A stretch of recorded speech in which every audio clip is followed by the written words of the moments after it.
Yeah, you missed it.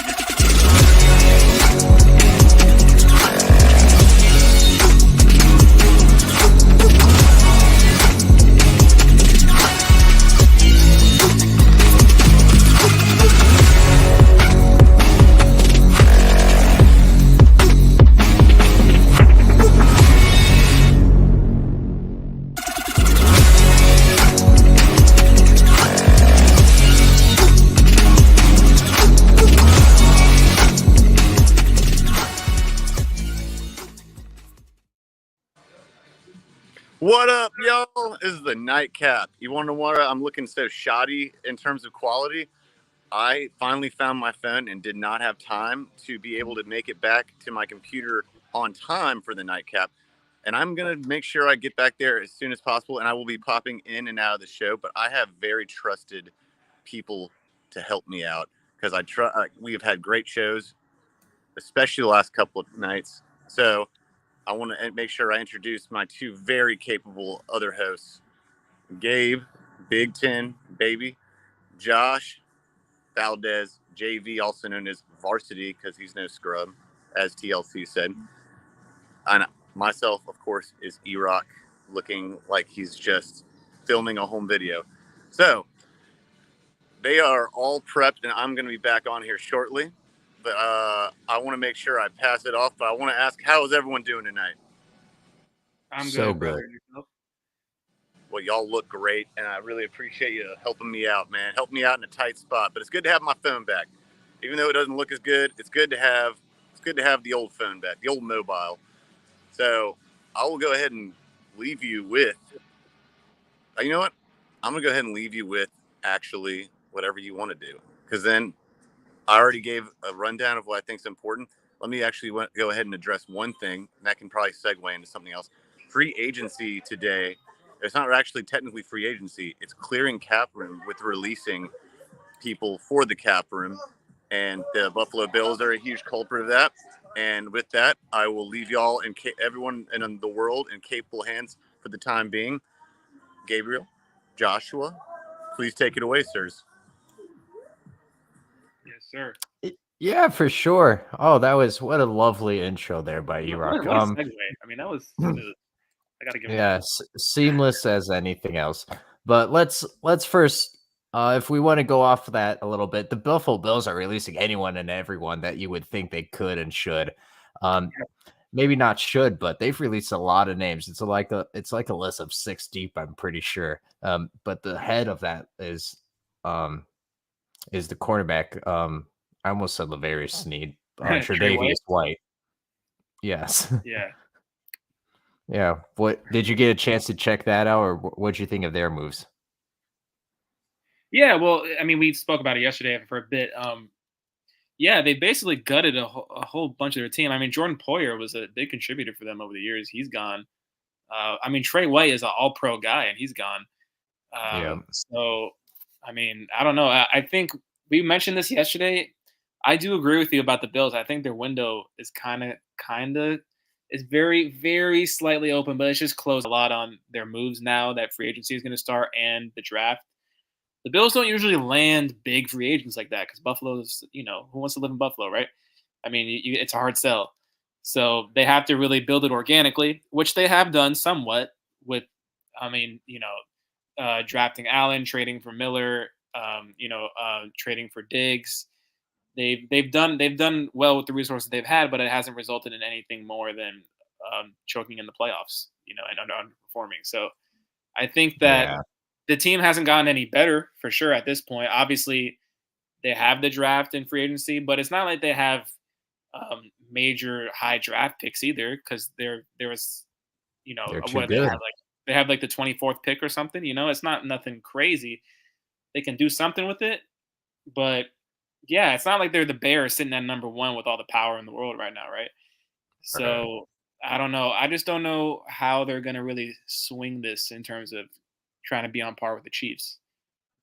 I don't either, because, for example, Micah Hyde and Jordan Poyer loved playing for the Bills over there in Orchard Park, and Hyde's about to become a free agent, and he's even considering just leaving the game altogether. They released Jordan Poyer, Mitch Morse, so I think if you're a Buffalo Bills fans, your best moments have been and your worst moments are yet to be once again, although they've Ooh. had their fair share of heartbreak. But let's move on. A little bit away from football. Let's touch on a little pro hoops first, a little NBA action tonight. Slow clap, ladies and gentlemen. The Detroit Pistons have reached double-digit wins Yes, as they sir. beat the Brooklyn Nets 118 to 112. Josh, what's your instant reaction to breaking news? Pistons win. Well, I've been saying this for a little while now. The Pistons are far from the worst team in the league. That title belongs to the Washington Wizards now, and America needs to respect that. The Pistons have been a punching bag all season, and they've gotten a lot better. I mean, first of all, Cade is a legit star. The Pistons have a legitimate Yes. star on their roster, so you can't be that bad. I mean, Cade is. He's unbelievable. He can score at every level, and he's shifty, and he can make any pass. I mean, and he's just a hustler. He's still out there hustling like crazy with the team being in the dumps. And I think obviously they don't have like some kind of amazing squad. They got guys with promise. They got guys like Jaden Ivey, who I watched a lot of Purdue. I want to see him grow. They got Grimes from my New York Knicks out there balling. So they're a scrappy squad. Obviously, they're not going to do anything, but I think that they have pieces to build off of in the future. Unlike the Wizards, who are in very serious doo-doo. Yeah, there's a difference between being a bad team and being a team without any hope. So Yeah. I think you're doing a great job making that distinction. Great job there, Josh. Let's move on, though, to the Phoenix Suns. The story here is former Duke Blue Devil Grayson Allen hits 7 threes in the first quarter alone as Phoenix goes on to roll against the Toronto Raptors 120 to 113. Also covering the spread, which I believe myself was made fun of earlier for saying they'd cover the spread, but we don't need to get into that. Phoenix Suns, are we buying any more stock on their championship hopes, Josh? I'm not. I am not. I think it's fool's gold. The Suns, to me, they're a collection of good stars, and they're not a team, if you know what I mean. I think that the back roster is nothing to write home about. Obviously, look, KD, Booker, Beal, those are great players. But if you look at a team like the Denver Nuggets, sorry, they're a well-oiled machine top to bottom. Even when they lost Bruce Brown, they haven't really missed a beat. I mean, everyone on their roster kind of contributes something. I'm not saying the Suns have terrible players outside of the stars. It's just that I don't think it's enough depth to take them through the whole way and get past some of these big fish like the Nuggets or even the Thunder in the playoffs. So, I don't know. I just think the West is too good. It's too much competition. I think the Suns are a second round exit again. I mean, I think that's more than reasonable. They have a second star in Devin Booker, but he's been out these last couple games. So just to illustrate your point, KD finishes with 35. Grayson Allen had that great first quarter, but he finishes 8-14 from 3. So he hits 7 in the first quarter. Then goes the rest outside of that. We have a 1 for 7 from range. Yeah, I mean, look, Grayson Allen's not a guy. Not good. Yeah, Grayson Allen's not a guy that I'm really looking at as a major difference maker long term. No. For the Suns. He's good for this about what? Once every 4 or 5 games? Yeah, I mean, look, he can hit shots and he's fine, but I don't know. He's not my favorite. He's kind of dirty, honestly. I don't know. I don't really like him. Oh yeah. But, I don't know. I just feel like it's just unnecessary, And I don't know. When you build a reputation for injuring players, it's just leaves a bad taste in my mouth, Yeah, So- he's not the only Duke Blue Devil who tries to trick people, but that's fine. We can move on from that for now. And then one more game I wanted to touch on, still going on right now. We're about to end the third quarter. Denver Nuggets controlling things against Boston. Some people are looking at this as an NBA Finals preview. Are you? Yes, I am. Yes, I am, sir. I've been arguing with you guys about the Celtics. Not that I'm a Celtics fan by any means, but you and Eric both don't really believe in them to make the finals, and I do. Because I think the Celtics are good. They're improved from last season, but I think the East, I don't see any teams that are legitimately better than them, top to bottom. I think the East is a little bit lighter than the West, so the Celtics should be able to do it. I'm not saying they will. I mean, they've choked many times before, but I think this season with the additions of Porzingis and Drew Holiday, that's really going to put them over the top within the Eastern Conference. I don't think they're going to beat the Nuggets though. I think the Nuggets are just too nice. Ooh, I have a little bit of a twist here for you. Not necessarily this is what I think, but it's something I saw. What if Porzingis were to come off the bench and let's pretend he doesn't have an ego and just does it? Would that make the Celtics better? That is an interesting question. I've never even considered that. Who would start in his place? I don't know who the probably Al Horford. I was going to say Horford. I mean, I don't know if I want Horford starting at this point, to be honest. Yeah, I don't know. I mean, obviously Porzingis would do damage on the second unit. I mean, going against that would be crazy. It's a worthy experiment in the regular season. I'd like to see how that goes. Try it out now. But in terms of doing that in the playoffs, like against, for example, against, I don't know, the Bucks or even the Knicks, I don't know if that would just be the best strategy for him. Just because I don't think you want to overthink this. I think you want to have your best players in the starting lineup, at all times. Yeah. But fair. That is kind of cool though. It's a cool experiment. Last NBA game I want to touch on. Timberwolves 113, Pacers 111, but that's not the big story of the game, Josh. How about Anthony Edwards? Coaches ask you to put your body on the line, and he did that. He used his head first. What do I mean? Game-saving block at the end. Head grazes / slams into the rim itself. And after the board, he said, I've never jumped that high before. I believe you, Anthony Edwards. But yeah, what do you think of this T-Wolves team without Karl Anthony Towns still able to get it done on the road? Yeah, so Cat I saw is going to have surgery for his meniscus, which is troubling for them. But Anthony Edwards is an absolute star. I mean, that guy is unbelievable. I think he's going to be one of the faces of the league, over the next few seasons. The Wolves are still good. I mean, I think they're still one seed in the West, aren't they? Either one or two. Yeah, they might be tied. They were tied, and now I'm pretty sure they're one game up.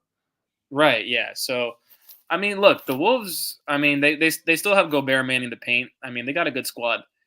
Even without Cat, they got a good squad. Obviously, I didn't expect them to be this good this season, but Edwards is such a dynamic player. He's he can drive to the rim as good as anyone in the league.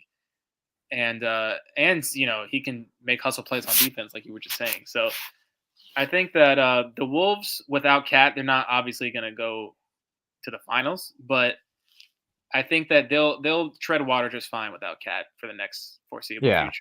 Hopefully Cat can come back this season though. But I don't know how that's going to go. What do you have any more info on Cat's timeline? Or I do, Josh. I'm hearing from our producers. I made an error. The Timberwolves are not a full game ahead of the Thunder. Instead, they are a half game ahead of the Thunder. So I would like to apologize for that 0.5 difference. America, my fault. We do have a comment though. Adam Hurley is suggesting aggressively, in my opinion, to shout out to Adam, to Rob Pelinka that they need to save the Lakers season. Wave Torian Prince, Naismith, and Nembhard suck. Is this an overreaction or what? It is an overreaction, 100%. By the way, I heard what y'all were saying, and I wanted to, by the way, that is 100% an overreaction. People are crapping on the Wolves, the Tims, man, and everyone, like in certain other teams, so hard in the West, man. I want to say, someone said something to me. I'm going to postulate this to y'all before I get my, I'm about to be on my way home. I'm about to be like home in like 15 minutes. But I wanted to say this before I had to hop off real quick again. Someone made a point. Remember we talked about Naz Reid earlier, or I was. Remember? About how he's one of the best backups or bench players in the league? Yeah. Okay. Well, that being said, someone pointed out or made the observation, that Naz Reid or Karl Anthony Towns is actually on their team the most. He didn't say expendable, but if they could afford to lose someone from a personnel standpoint, from the big three, it would be him. Not just him, but no, like anyone on the starting lineup. And I'm like, I think that has a lot to do more than I think it has to do with leadership as well. So I don't know. What's y'all's opinion on that? Yeah, I think that's valid. What do you think, Josh? Yeah, I mean, it makes sense. I mean, it's just a hypothetical, right? So. Yeah, I mean, he's going to be out for well, not now. the question. Well, they won tonight. That was the thing. Oh, and also I want to collect receipts. Also, I want to collect receipts. I called a game today. You know which one it was? That everyone laughed at me. Oh yeah, what was it? The Pistons. Who called the Pistons winning money line tonight? I don't think anyone laughed at you, my guy, because Dusty agreed with you. No, he didn't. No, he did not. Everyone mocked me for that. No, he definitely called money line. I said they wouldn't cover the spread. We have it on YouTube, E-Rock. We can run it back. Please, I'm pretty sure no one mocked you, my guy. I think more people agreed with you than what you're remembering. No. He thought I was out of my gourd. No, because I'm sorry. I think I run it back. I misheard the question. I thought you were saying Naz Reid was hurt, not Cat. Oh no, so, yeah. No, Come on, Josh. I was like, well, I think they'll be all right without Naz Reid. Like, I don't know, but come on, Josh. No, but yeah, no. I mean, the Wolves they'll be okay without Cat for a while. I was just reading that he's gonna supposedly come back early playoffs. So I really like him. He's a good dude. But I also want to say no. I'm taking receipts on this. You can look up any references. Y'all even said that I was at least Dusty did. I can't speak for you. You said this Pistons would cover. I think you did say, Dusty. If you're listening, you said you were like thought I was out of my gourd. Pistons, baby. Pistons. Yeah, I think you're misremembering this, my guy. I really do. But we'll play it back later. But I don't want to disrespect Adam his first comments here. So again, let's focus back in. He mentioned saving the Lakers seasons. Hey, Josh, does this Lakers season and E-Rock, does it actually need to be saved? And if someone is going to beat the Nuggets, are they truly the best team to do it? No. Oh, sorry. I was like, do I need to get no? Is this a real question? Are we doing this right now? Do they need to save? No. That's literally. I don't know, Josh. Is it? The Lakers are what, the 9th seed, 10th? Well, technically, it is a question. Technically, I mean, can I also get rid of athlete's foot by peeing on my own foot? I mean, that's another question. I mean, look, the Lakers. Let's say that they waive Prince, and then they become an excellent team, right? That's just how it'll go. They'll save the season. No, it doesn't matter, man. The Lakers are the Lakers. They're gonna be a play-in team. They'll probably win the play-in and then lose in the first round or something. That's what they'll do. If they make the play-in. Yeah. I think they'll make the play-in. I'd be very surprised if they didn't make the play-in. Yeah, they're not gonna fall out of the top 10. Well, they're scratching and clawing just to stay at 10 right now. I mean, and they have LeBron with tendonitis right now, so but it's a down. It's a 5.5 game gap. I think that's a big enough. That would be like a serious choke job for them to not even make the play-in. Well, Anthony Davis is staying on the court, but he's reverting to form of disappearing in the later months now. Like he's pulling a Houdini act, and he's early this year. That's nice. He's what? He's early this year. He's early, yeah. Well, he's pulling a Houdini act. He's like, I've been playing so great. Let's just go ahead and take some games off. He let Sabonis, and I'm not saying that's a shame. It's not a crime. Sabonis is really damn good, but he's let Sabonis just absolutely destroy him every time they play. And he's got all the size and athleticism, in my opinion. But Sabonis also, it's the it's the Eastern European takeover, man. That's what it is. It's ruling the NBA. It's ruling the NBA. Yeah. I mean, the Lakers now face the Bucks at home. I think this is probably one of the worst matchups that they need right now, them being the Lakers. And Antetokounmpo is a game time decision, but every day we have to look at the injury report and see the extent of James and Davis and their injuries. This team is not gonna. I really don't even see them making the first round of the playoffs. They could win a play-in tournament game. I'll give you that, but I don't see much more else from this Lakers roster. I think we're all in agreement there, right? Oh, yeah, sure. I mean, I think the Lakers last season. Thanks, E-Rock. What were you saying, my guy?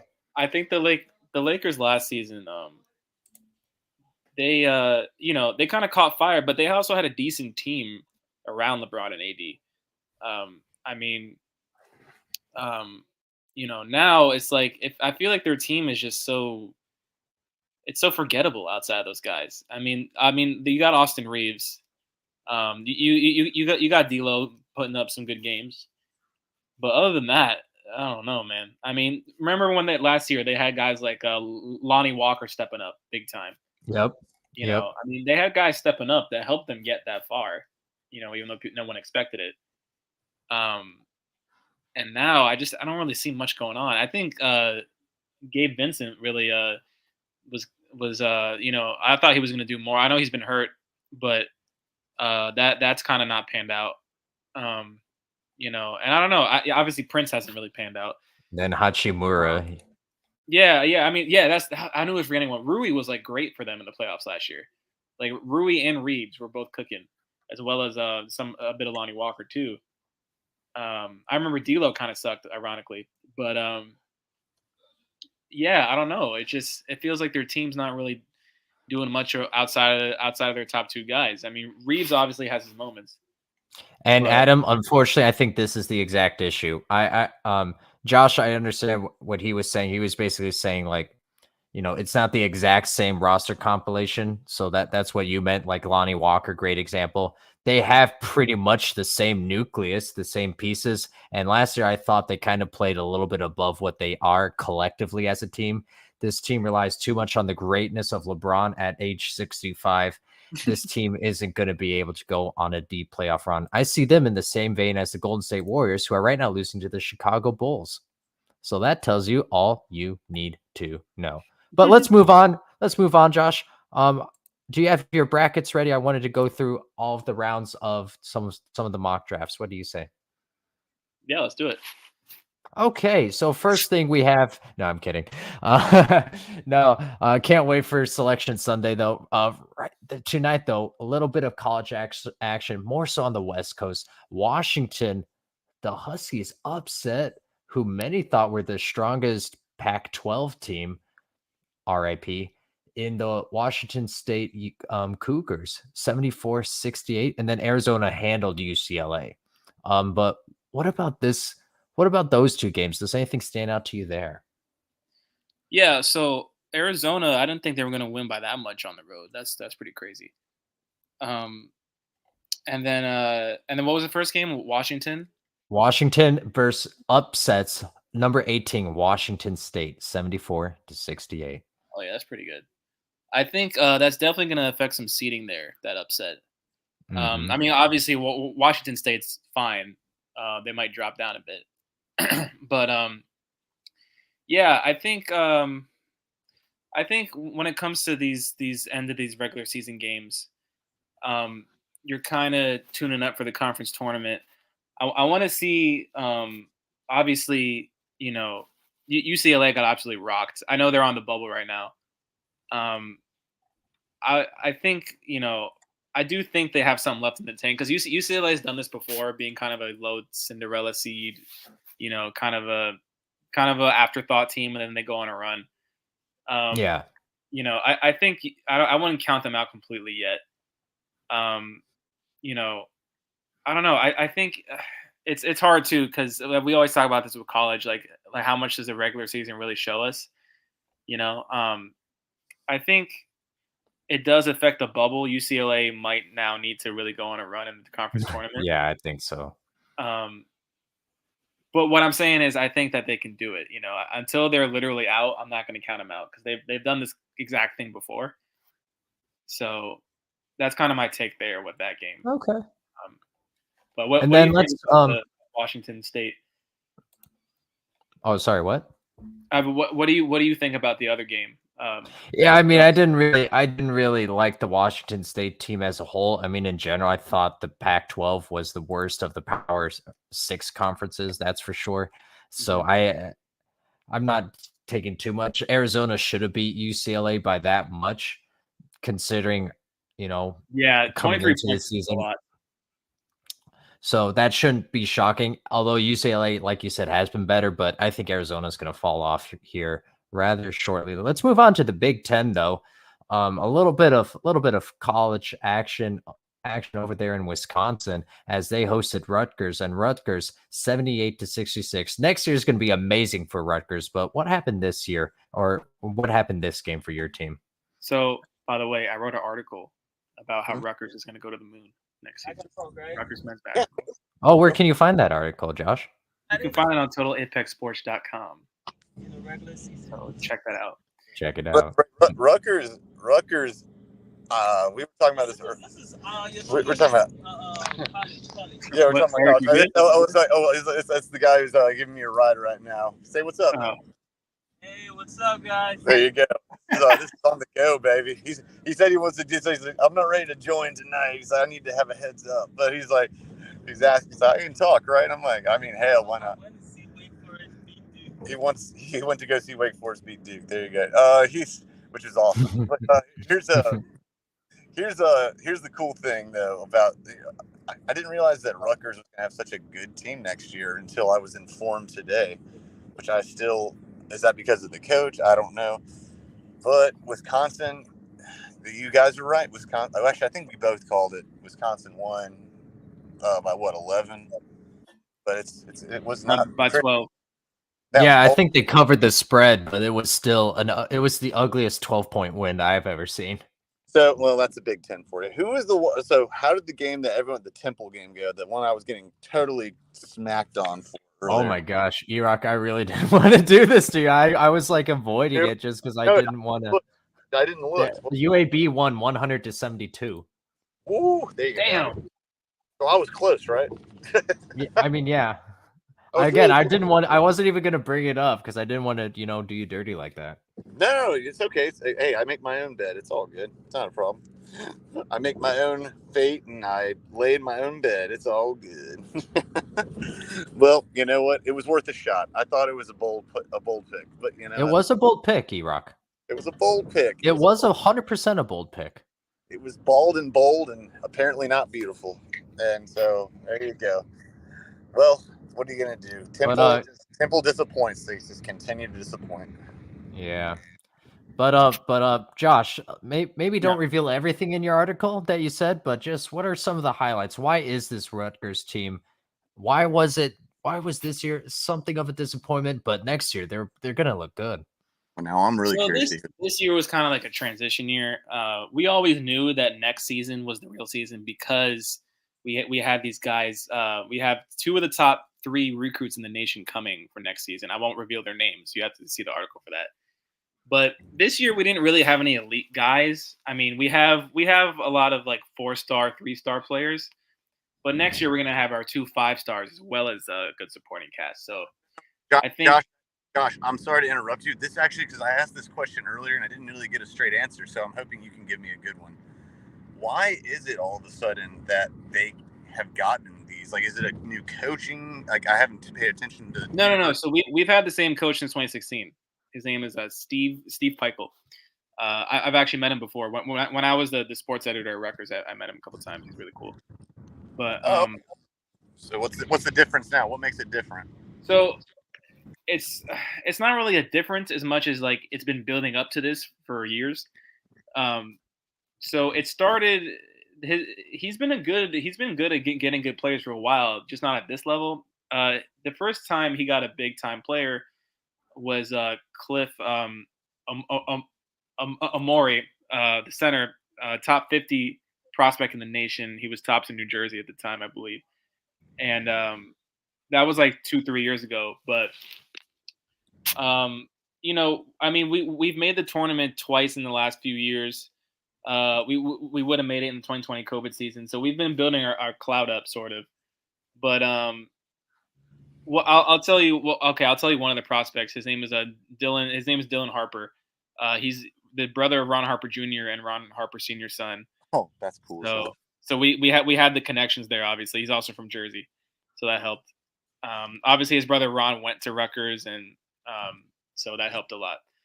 But I mean, Rutgers has just really stepped up their game in terms of recruiting the best players, recruiting great players. That's just kind of the truth. This year was a disappointment, but We've been in the tournament conversation for the majority of the last few seasons. So that's kind of just how it's gone. I mean, um, we have two 5-star guys of another 4-star guy coming next year. So we had a couple 4-star guys come in for this season. So it's just kind of been building up slowly over time with the same coach. It's not like any major change. We've just been building our cloud up from formerly being the worst high major program to now being way up there. So yeah, and I don't want to spoil any or too much of your article. I guess another question I'd do as a follow up, if I could, is the Big Ten's lack of, I guess I'm not going to say lack of talent completely, but I guess I will, the lack of competition this year. Do you think that had a lot? I mean, is that going to have anything to? And let me rephrase this: is the increase of talent next year actually going to make a difference, even with the very nice incoming class? Is that going to affect your unbiased opinion? Yeah, my very unbiased opinion. Of course, it's gonna make it harder. I mean, naturally, but I do think that we can definitely win the conference next season. With those guys, I mean, we literally have the number 2 class in the nation, or number 3 class behind Duke and Kentucky, I think. So, or Duke and North Carolina, one of the two. It's the dead. North Carolina's a good one, but I think Duke has the flashier toys, shinier toys, I should say. Yeah.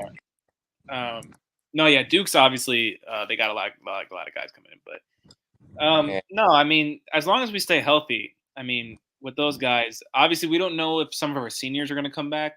Cliff is one that I mentioned earlier, but either way, I mean, for example, Gavin Griffith is one of the 4-stars that we got for this season. He had a good game against Wisconsin today. He was 4 for 9 from 3. But I mean, I just think that yes, there may be increased competition, but with this level of recruiting class, we're talking about a top 3 class in the nation. It's going to be hard to see us not at least be in the top 3 in the conference standings, like if putting it mildly. All right. Well, let me ask you this question, because I'm about to actually be back to my computer in the next little bit. So then I'm about to jump off, and then you'll see my beautiful, pretty face. I was going to ask, I guess I'll ask this, and this will be a good pivot to you and Gabe talking, since he's all about Big Ten, obviously, via his name.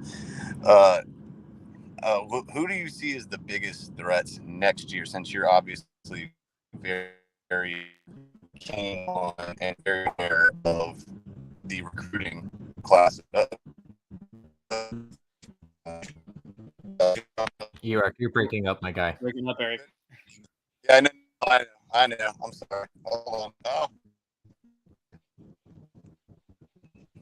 on. But yeah, I think we got the gist of the question. Go ahead, Josh. Yeah. So in terms of I'll be back with y'all in a bit. Sounds good. Yeah, in terms of the biggest threats, we'll have to see. I mean, I have to study the entire conference's recruiting trail in depth. But obviously, in terms of the broader scope of the entire NCAA, I do think Rutgers will make the Final Four next season, but Duke and North Carolina are going to be very hard to beat with those classes coming in. So I would say those are my top two threats. I know that's kind of an easy answer, but I'm looking at the entire landscape of the entire NCAA. I think that's a little too optimistic, if we're being honest. I think a reasonable expectation for you guys next year is to have not the same road woes, but have a season closer to what Nebraska had this year, where you're like, okay, they're almost there, where they're close to being a contender, but we know that there's another level. So I think that's more realistic, just because you never know how freshmen are going to adjust when they make that jump from high school to college. So just because they have that number by their name, I definitely think you need to temper expectations just a little bit in that sense. What's your reaction to that? I mean, I think we can be better than Nebraska this season. I mean, next year I think we can be better than current Nebraska. Nebraska's what, like a number 11 seed kind of team? Yeah, but number 3 in the Big Ten, my guy.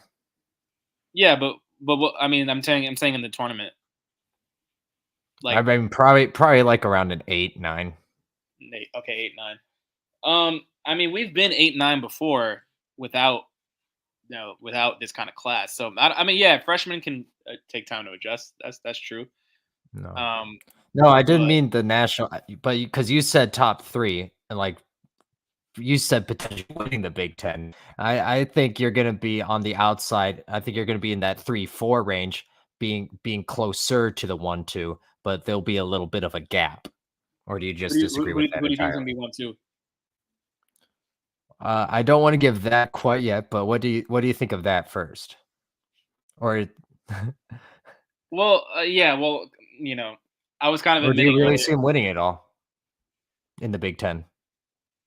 I do, yeah. Okay. I mean, I'm biased. It is what it is. But, Nah, don't obviously, qualify your statement. I trust you, my guy.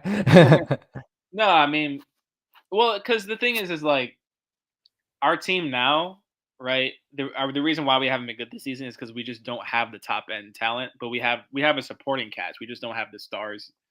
But next year, if they work out, obviously, I think those two guys can be stars as well as our 4-star guy. I don't want to give away the names, but um, you know, I think that I don't know. I think just having that much top end talent come in at once, it has to lead to some kind of greatness.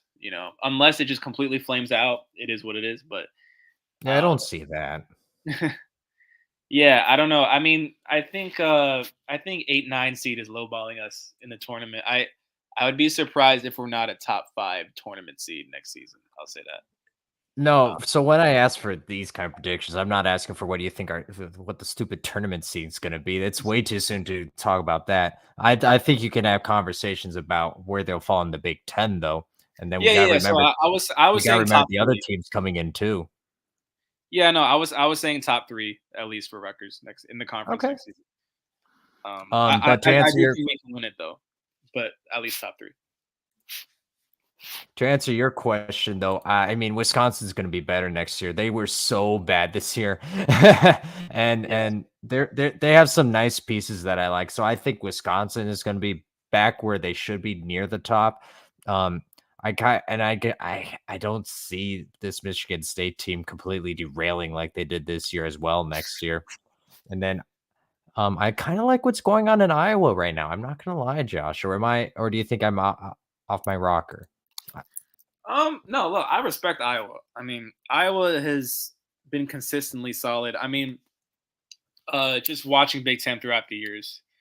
I mean, they've had so many guys like these big time players like Luca Garza, Wieskamp. They've had a lot of guys really cook us over the years. So I have no doubt of Iowa as a program being able to continue to recruit quality players. I have to study Iowa's and some of these teams' incoming classes more in depth. But you know, yeah, I think I agree with what you said about Michigan State. I was kind of shocked about how bad they were this year because Yeah. they were preseason supposed to be like top 10 in the nation or something, right? And then they just completely floundered. Yep. Um, Sure were, but, bud. and they have Tom Izzo. It's like really, damn. But yeah, no, it happens. But yeah, I'm actually gonna look up some of the Big Ten. I mean, for sure, Illinois and Purdue are taking a step back. I think they're losing too many. Both Yeah, those yeah, schools I are know. losing too I many think crucial pieces. Purdue's gonna lose the Edie, right?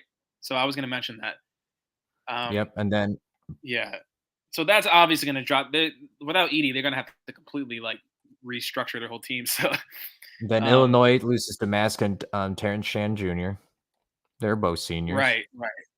Yeah, I'm sure Illinois. there's a I way mean, where they're they can usually all good. play for a 5th year in or something like that, or a 4th COVID year. But as far as I can tell, they're seniors and they're going to be leaving. What were you about to say? Yeah, so I'm looking at Big Ten recruiting rankings on 24/7 Sports. This is actually a good kind of call out for me just because I should be looking at this more.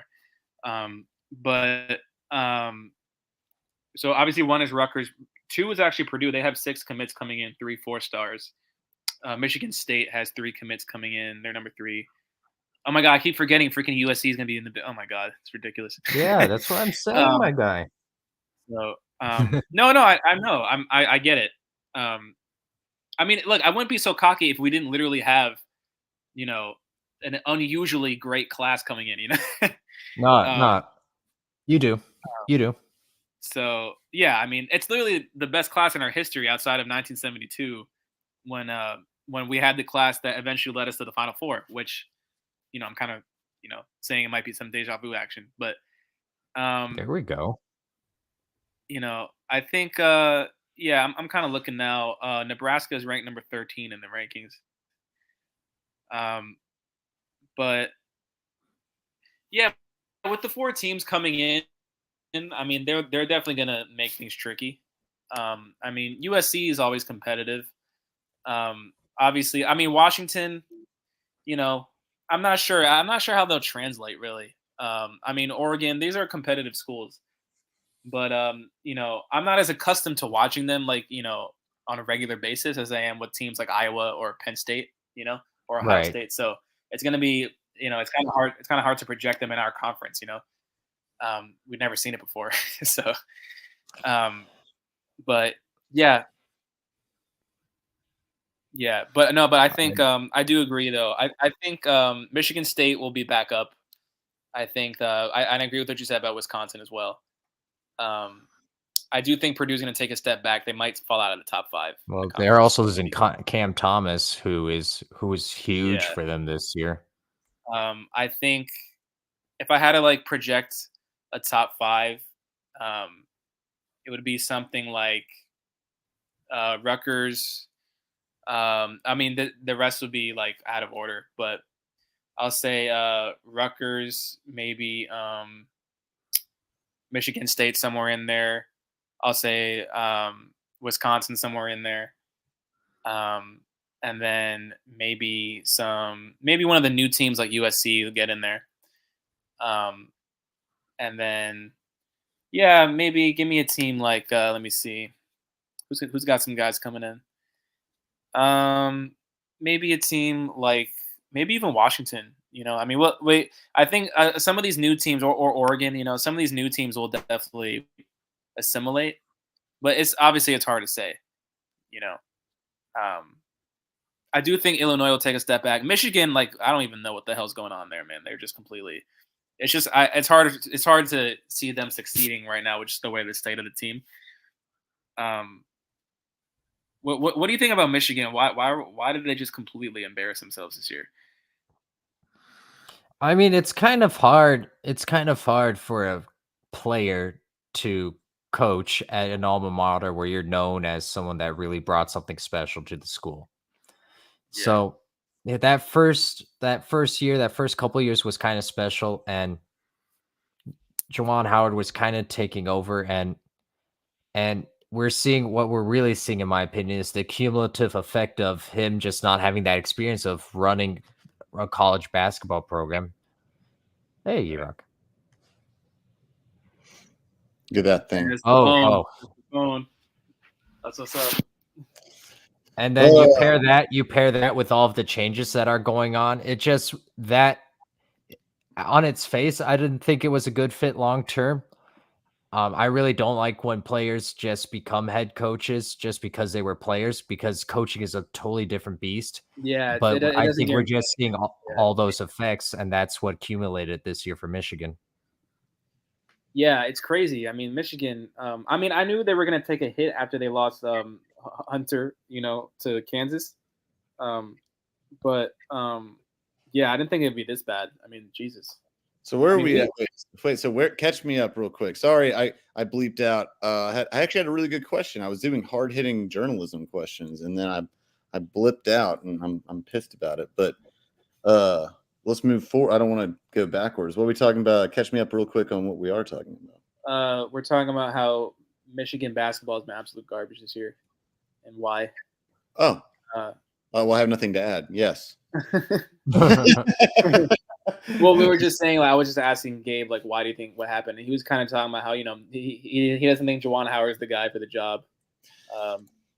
Juwan Howard just is not a good recruiter, and also I think Michigan put their eggs all in the basket. And I was half joking when I told Dusty this. I said I was half joking. And I said I think they put a lot of their eggs in pretty much the football basket, as to say. And they got their champion. They're like the Los Angeles Rams, Right. 1 year of the Super Bowl of the NCAA. Like, we're gonna do everything this year because we know that Jim's not going to be here this year, or next year. So. And I'm only half kidding. I think that could be a very distinct possibility. So, yeah, I mean, yeah. But yeah, I was saying after they lost Hunter Dickinson to the transfer portal, I knew that they'd take a hit. I just didn't think it would be literally just the worst freaking team in the conference. Yeah, they weren't Hunter Dickinson away from finishing last to maybe finishing somewhere near the middle. Like, it's way more than that. Yeah, it's also the culture, I think, that Juwan Howard brings as well. He's not had that really. I don't want to jinx it, so I'm going to knock on wood. That Hubert Davis, where he was groomed to take over for Roy Williams, or as much as I hate to say this, Shire for Duke. Ugh. Although I still think he's not a good coach, but I think I also think Duke kind of recruits itself, honestly. But point is also that's a different story. But it's like, yeah, Hubert was like under Roy Williams for years, and Juwan Howard was kind of just brought in the same way that Penny Hardaway was brought in to Memphis, right? I think it was Penny Hardaway, right? And they haven't panned out. It's not like bringing it's like bringing Chris Webber in out of not coaching into Michigan the same way. Yeah, I think coaching as a former player in college is not easy. And also here's another, hold up, my bad. One more thing. Here's another difference. Hubert Davis was a basketball analyst previously to that. And he has a lot of ties to New York, and it depends on where. It is what you know in coaching, but it's also who and what networking you have. That's the other thing too. That's all I needed to add. Sorry. Yeah. I mean, I was gonna say, I think with there's a lot of sketchy track records with former players coaching in college. I think it's not as effective as the pros for whatever reason. It's kind of hard to say, especially with the Fab Five. It's not like the Fab Five the cleanest record either. So it's like, hey, Juwan Howard. It's like, although I would say Jalen Rose, I feel like would be better at it. And now the NIL kind of cuts out that whole thing now. The transfer portal and NIL. It's a whole different world we live in now. Have you guys covered the bracketology yet? I know you talked about NBA. Yeah, we went through the whole bracket again, bro. No, you didn't. All right, so we went 1 through all the way to the first 4. You didn't pull a Dusty. You didn't go like 1 through 88, bro. 1 through 88. Oh God, no, we're not. Actually, it was 1 through 100. 103, I think, are up to now. We're not doing the tournament this season. We're not doing the rules. It wouldn't surprise me. Wait, now why? What do you want to talk about? Well, there was one thing I missed this earlier, and this is like this. I told Josh this, and I'm sure he brought it up to you. And I heard y'all talking about the free agency thing. I heard parts of it covered. Just quick takes, because I missed it, and I really wanted to hear about real quick, like a quick thought of what you had so far of the releases today. What were your quick thoughts about it? Impactful.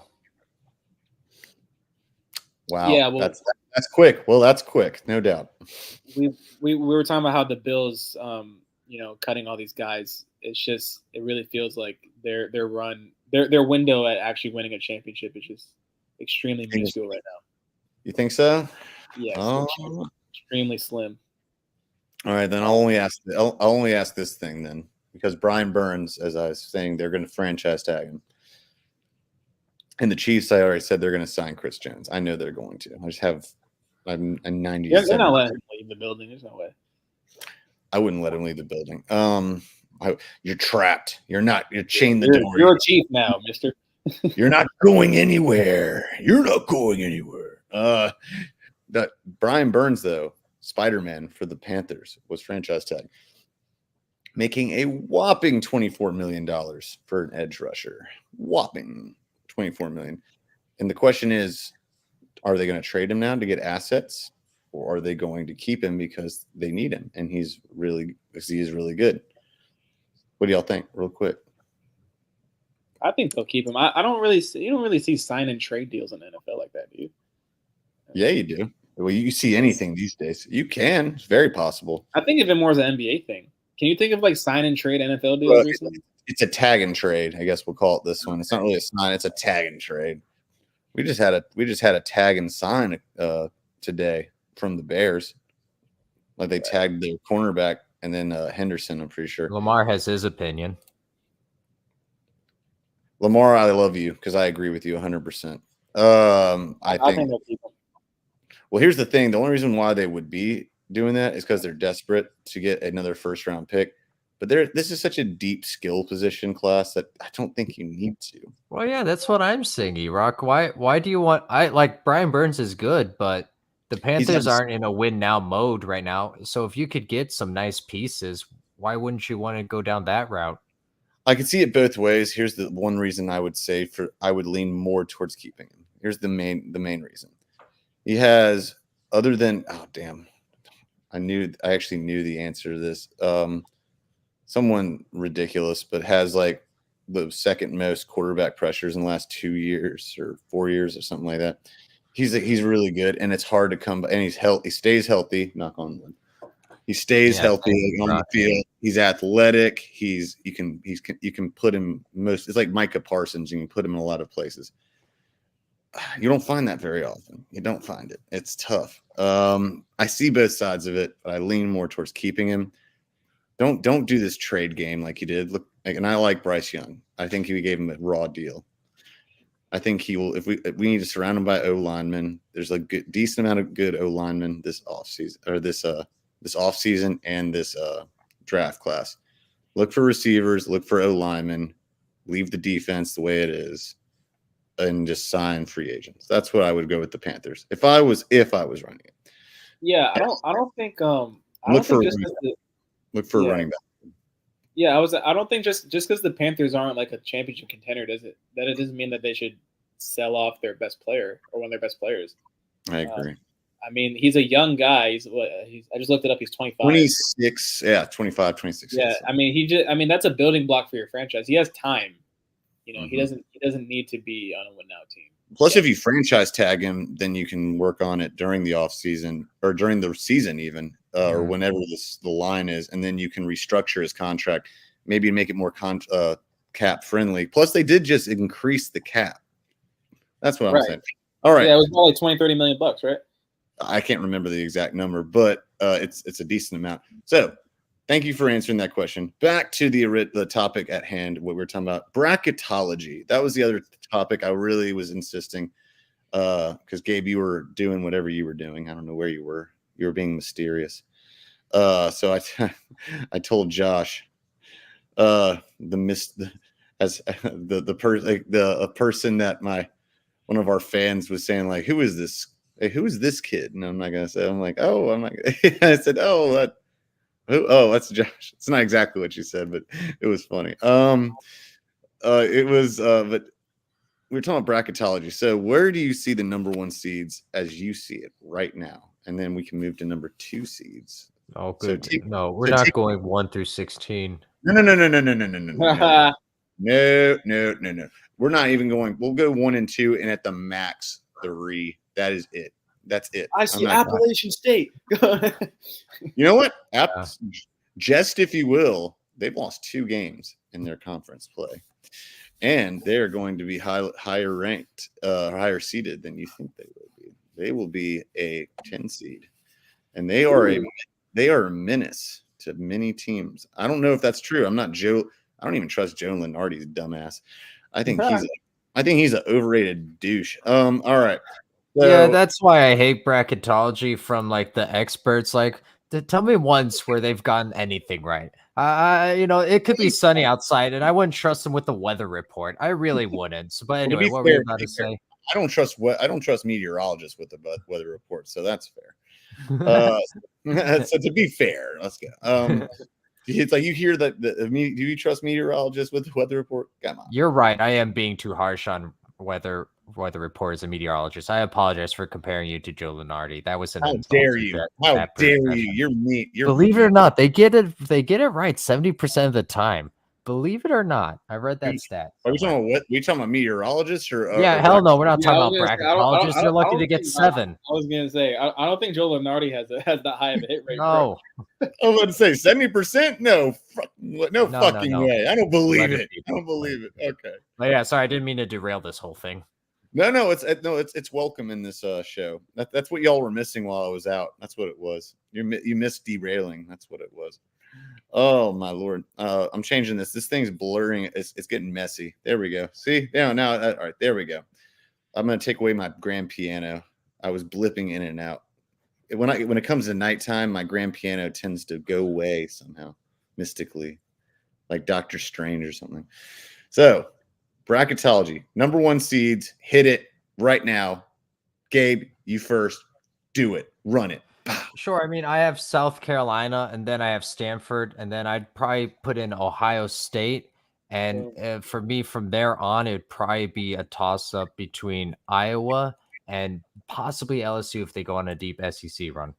Well, I meant men's college basketball, but I guess we're going to go with women's first. All right, then. There we go. Yeah, no, so I thought because well, no. I mean, let's you know what? Let's keep it multi-gendered. I like it. Okay. Well, just when you hear bracketology, I always go with the side that has the better basketball. Oh, ouch. There's a shout out to all the guys with all the people with penises out there. All the people with penises out there, you just got absolutely dogged. All the guys with penises. Everyone with a penis out there. What were you even trying to say? You suck. I don't want to know. I don't want to know. You guys suck at basketball, apparently. No, I'll answer the question that I'll answer the question that you actually intended. I was just you answered. We're going to do both. We're going to do both. Okay. All the guys with penises. There we go. But nah, I still have Houston number 1 in my opinion. I like them the best. Kansas. Don't see that one happen. Don't see that one happening at all. In terms of number 2, I think you have to go UConn. And then from there it gets tricky because there are just too many pretenders for me. But I'm gonna put in Tennessee. I know you guys. I don't know about you, but I know Iraq. You're a little low on them right now, but I still like Tennessee better than most. And then sneaking in 4 as most deserving. I'm gonna have to go with right now. I don't know because I'm looking at names and I'm like pretender.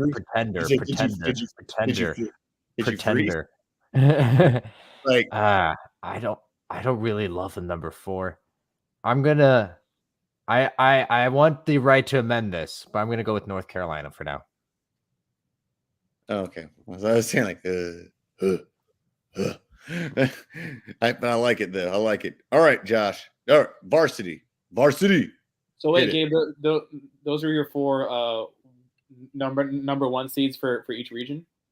No, I didn't do it in order. I was just. Oh.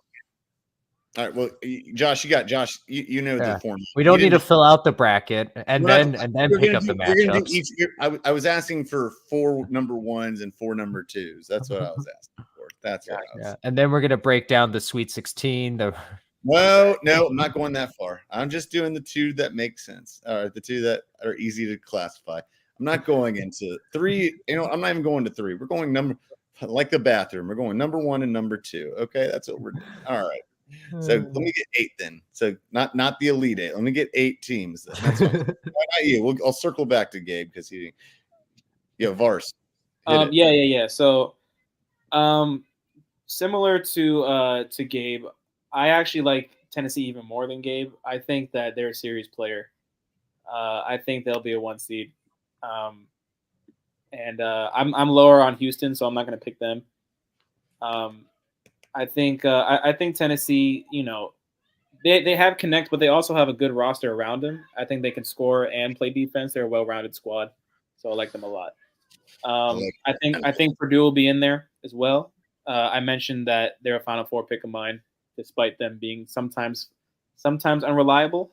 I do think that Edie and those boys can get it done finally for Edie's swan song in Purdue. So That's possible.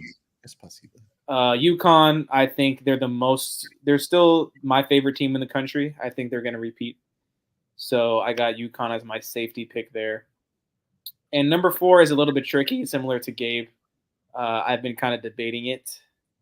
But I'm going to go out on a limb here and say, I will say not Arizona, not Houston. Let me see. I'm going to say Baylor. I'll say Baylor. There you go. Attaboy. Yeah. I love it. I don't love all of it, but I love most of it. I got to be real. All right. Overall number 1 when the dust settles. Wait, what about your 2s? Oh, I thought we were going to circle back for that. Oh, we'll circle back. Okay, gotcha. That's fair. All right. Sorry, everyone. We didn't get as many views right now because my phone. I was doing the Tommy and Tina wedding kind of thing, like where I'm on the move. So I'm sorry, everyone. And if you're younger, you don't understand that reference. But we're here now. We're all in force. We're missing people, but we got the good people. So everyone,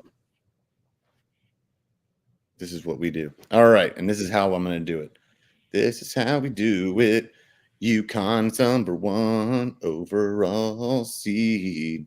That's what it's going to be. At least that's what I think it's going to be. They're the best team, I think, in the nation as well. Dust settles. I think that's the case. And then I got to go as well. Oh, man, that's where it gets tricky. Purdue, I think, is going to Purdue's going to get there as the number 1, as one of the number 1 seeds. Do I think they're going to make it far? No. I think they're going to go out in the second round, depending on their seeding or their bracket. I do. I think that, or they're going to go out in the Sweet 16. I don't have any faith in their backcourt whatsoever. Yeah. Their backcourt. Oh, it's not the backcourt. Jaden Smith's nice, my guy. He's only a sophomore too. They are few and far between and inconsistent. Zach Edey is the only constant on their team. No. Constant. No. Well, I disagree. No. Well, all right. We'll see. No, I Jaden trust Smith. Well, here's a team I do trust when it comes to tournament time. Baylor. Yes, sir.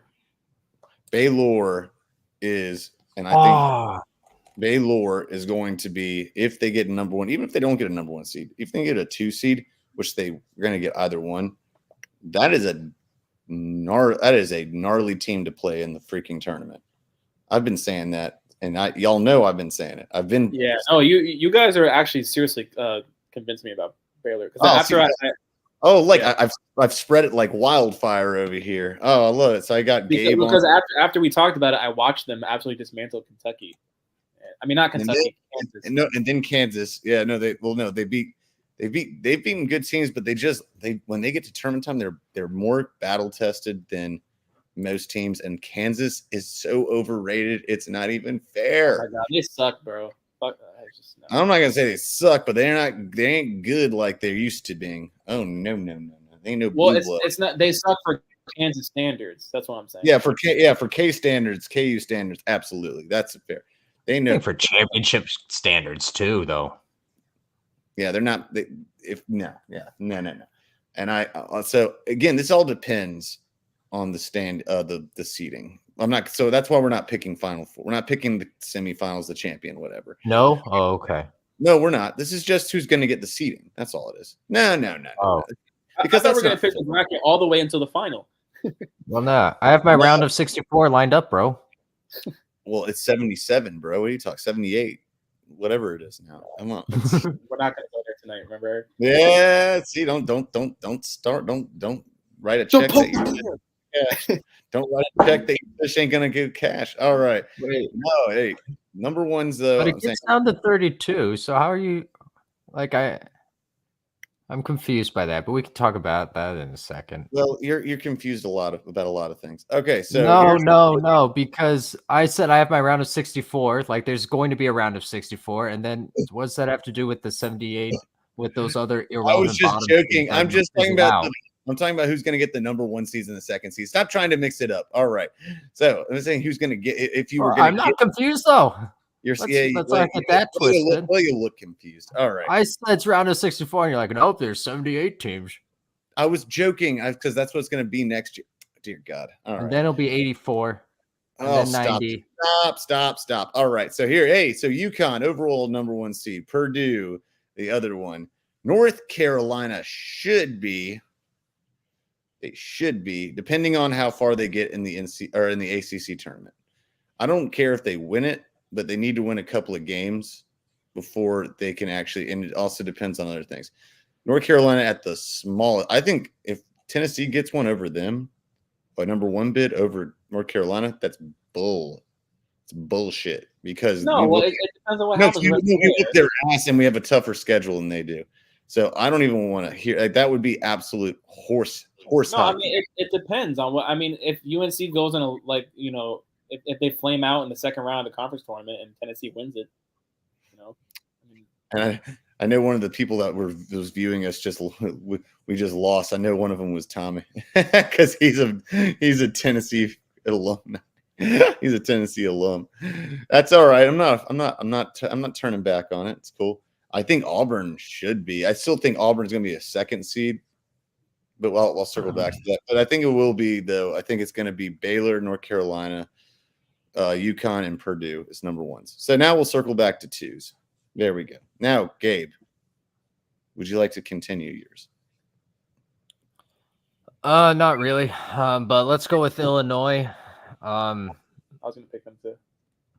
Let's go with Illinois, and then I didn't have Baylor in there, so we need to include Baylor. I'd actually, if we're gonna do this right, I'm gonna switch Baylor with North Carolina, put North Carolina as a 2, Baylor in as a 1, and then I'm gonna go finally. God, this is so hard.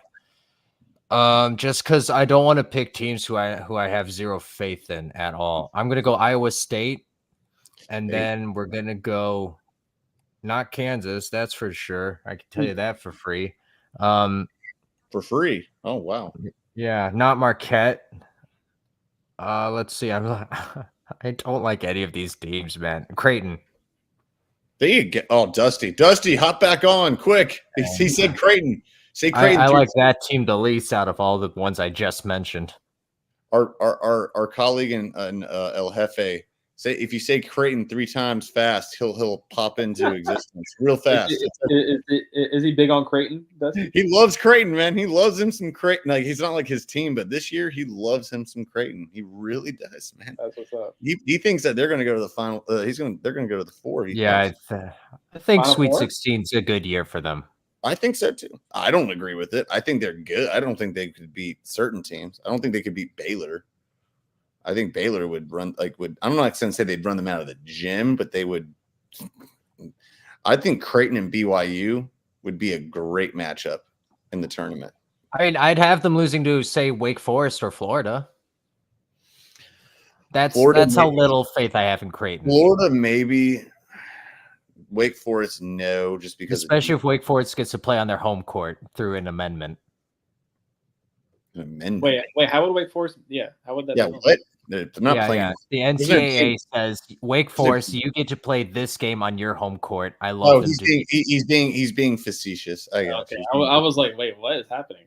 See, my another rule change going on that I didn't know about. Like, what I said amendment. I clearly said amendment. Yeah, but my sarcasm is more interpreted. It's easy to interpret. You're a little more dry on it. I got you. Okay, I see you, bro.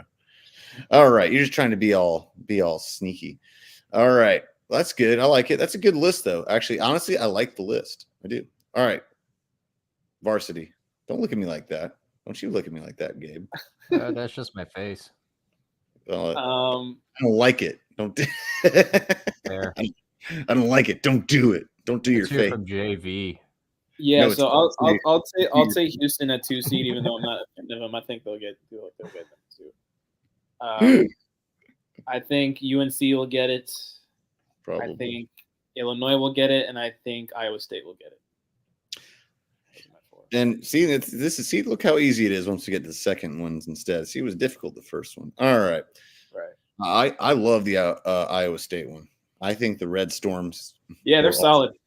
Or also know the previous Red Storm, now known as the Cyclones. Yeah, I was gonna say they're not Red Storm. That's the same. Yeah, but I it's the same way I like the Washington Bullets. It's like better than you know what I'm saying. It's way better.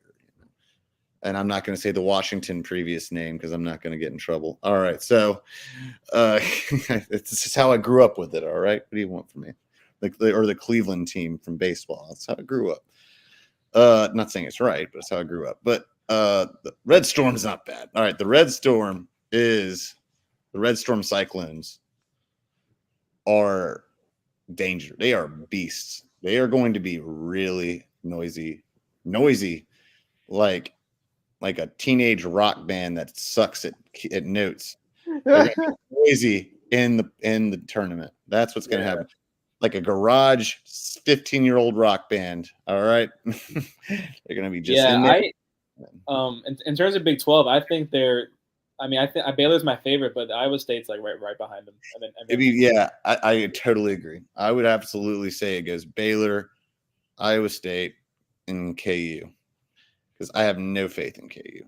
I mean, I don't care. I keep saying that Bill Self clearly has like nude photos of people. Wait. Do you like KU more than Houston? Oh yeah, I forgot about Houston. Okay, fine. Then Houston. All right, Houston, then KU. The only reason that KU stayed in there this long is I feel like he has nude photos of someone in the committee, and like they keep him in there. I just like he has dirt on him or something. There's cool. There's foul play ahead, or foul play, no pun intended. Dude, Iowa State has won. I'm sorry, Eric. They've won like no, please. I'm just talking about nude photos from old people, so it's not good. Gosh. No, I'm talking about nude Iowa photos. State has won 8 of their last 9. He's lost our other viewer. See, I mentioned that. Keep talking, Josh. Good job. Iowa State has won 8 of their last 9 games, and then they lost to Baylor a while ago, but it was only by 2 points. They've been killing it, man. Jesus. They have been. I love it. No, I started talking about nude photos from old people in the committee, and look, we lost the one person we had. The only games Iowa State's lost recently is Houston and Baylor. I mean, that's pretty good. That's really good, and I don't have a problem with Houston. In fact, I'd probably put Houston second. I would say Houston would be second. I just don't think their offense is good enough to like go crazy in the tournament. But their defense is so comparable to where I feel like they are. Okay, here's what I mean. So the first article would be titled. Oh wait, sorry, I'm talking to Siddharth real quick. Hang on. Wait, what? Well, then mute yourself. Damn it! What's wrong with you? I was like, wait, what? Like, what's happening? What kind of shit show are we running here? Well, I'm not one to talk. I was using my phone, doing like on the go. I was doing hardcore journalism up until my phone went to a flat spot. Either way, no. I Houston's defense is so good. I think it's comparable to where they can be they can overcome it, especially since the tournament is based on good guard play and great defense. Even if you haven't played great defense all year, if it's like the playoffs in the NFL, you can have like the Chiefs not this year, but the year before. Their defense wasn't that good all year, but when they got to the playoffs, it mattered most. It's the same thing in the NCAA tournament. You get there, you got to turn it on, because that's why the games are so low scoring compared to the regular season. So, which is why we are putting in BYU. I think I'm not saying that out loud. Okay. No, I'm not going with Mormon University. They have a great offense, but I'm not going with that. I will say this about Tennessee, though. Komet is a freaking monster. Came from Northern Colorado. Yeah, I know that. I mean, that guy. No, he's freaking unbelievable. That dude can ball. He's got to be in the running for National Player of the Year, right? Naismith, he's yeah, especially with Kolek out. Kolek what? Tyler Kolek, Marquette point guard. Is that how you pronounce? I don't even know. I'll trust you. And also, I mean, and RJ Davis. RJ Davis offensively has had an extremely good year.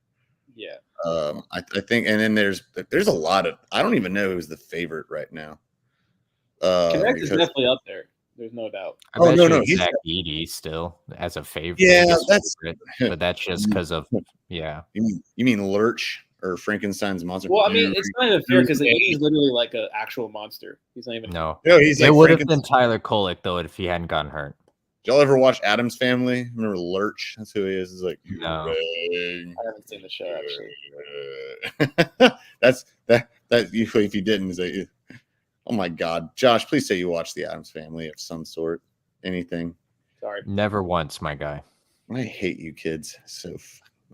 I've heard all about it. He was Frankenstein's monster, flat top dude, bolts going out, same kind of thing. He's like, he'd answer the door. He's a butler. He says, "You rang." That's what he.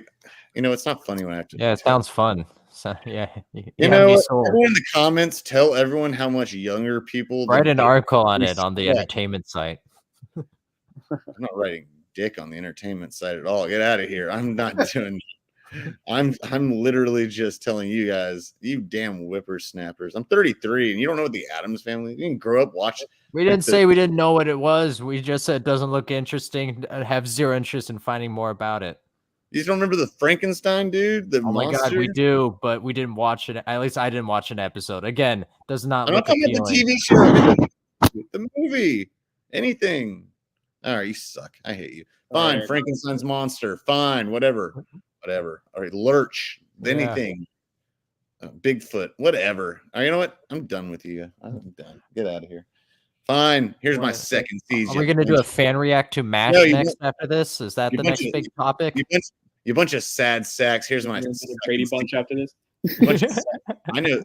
Here's the story of a man named Brady. Yeah. Let's rank those episodes. Put those in a 6-14 bracket.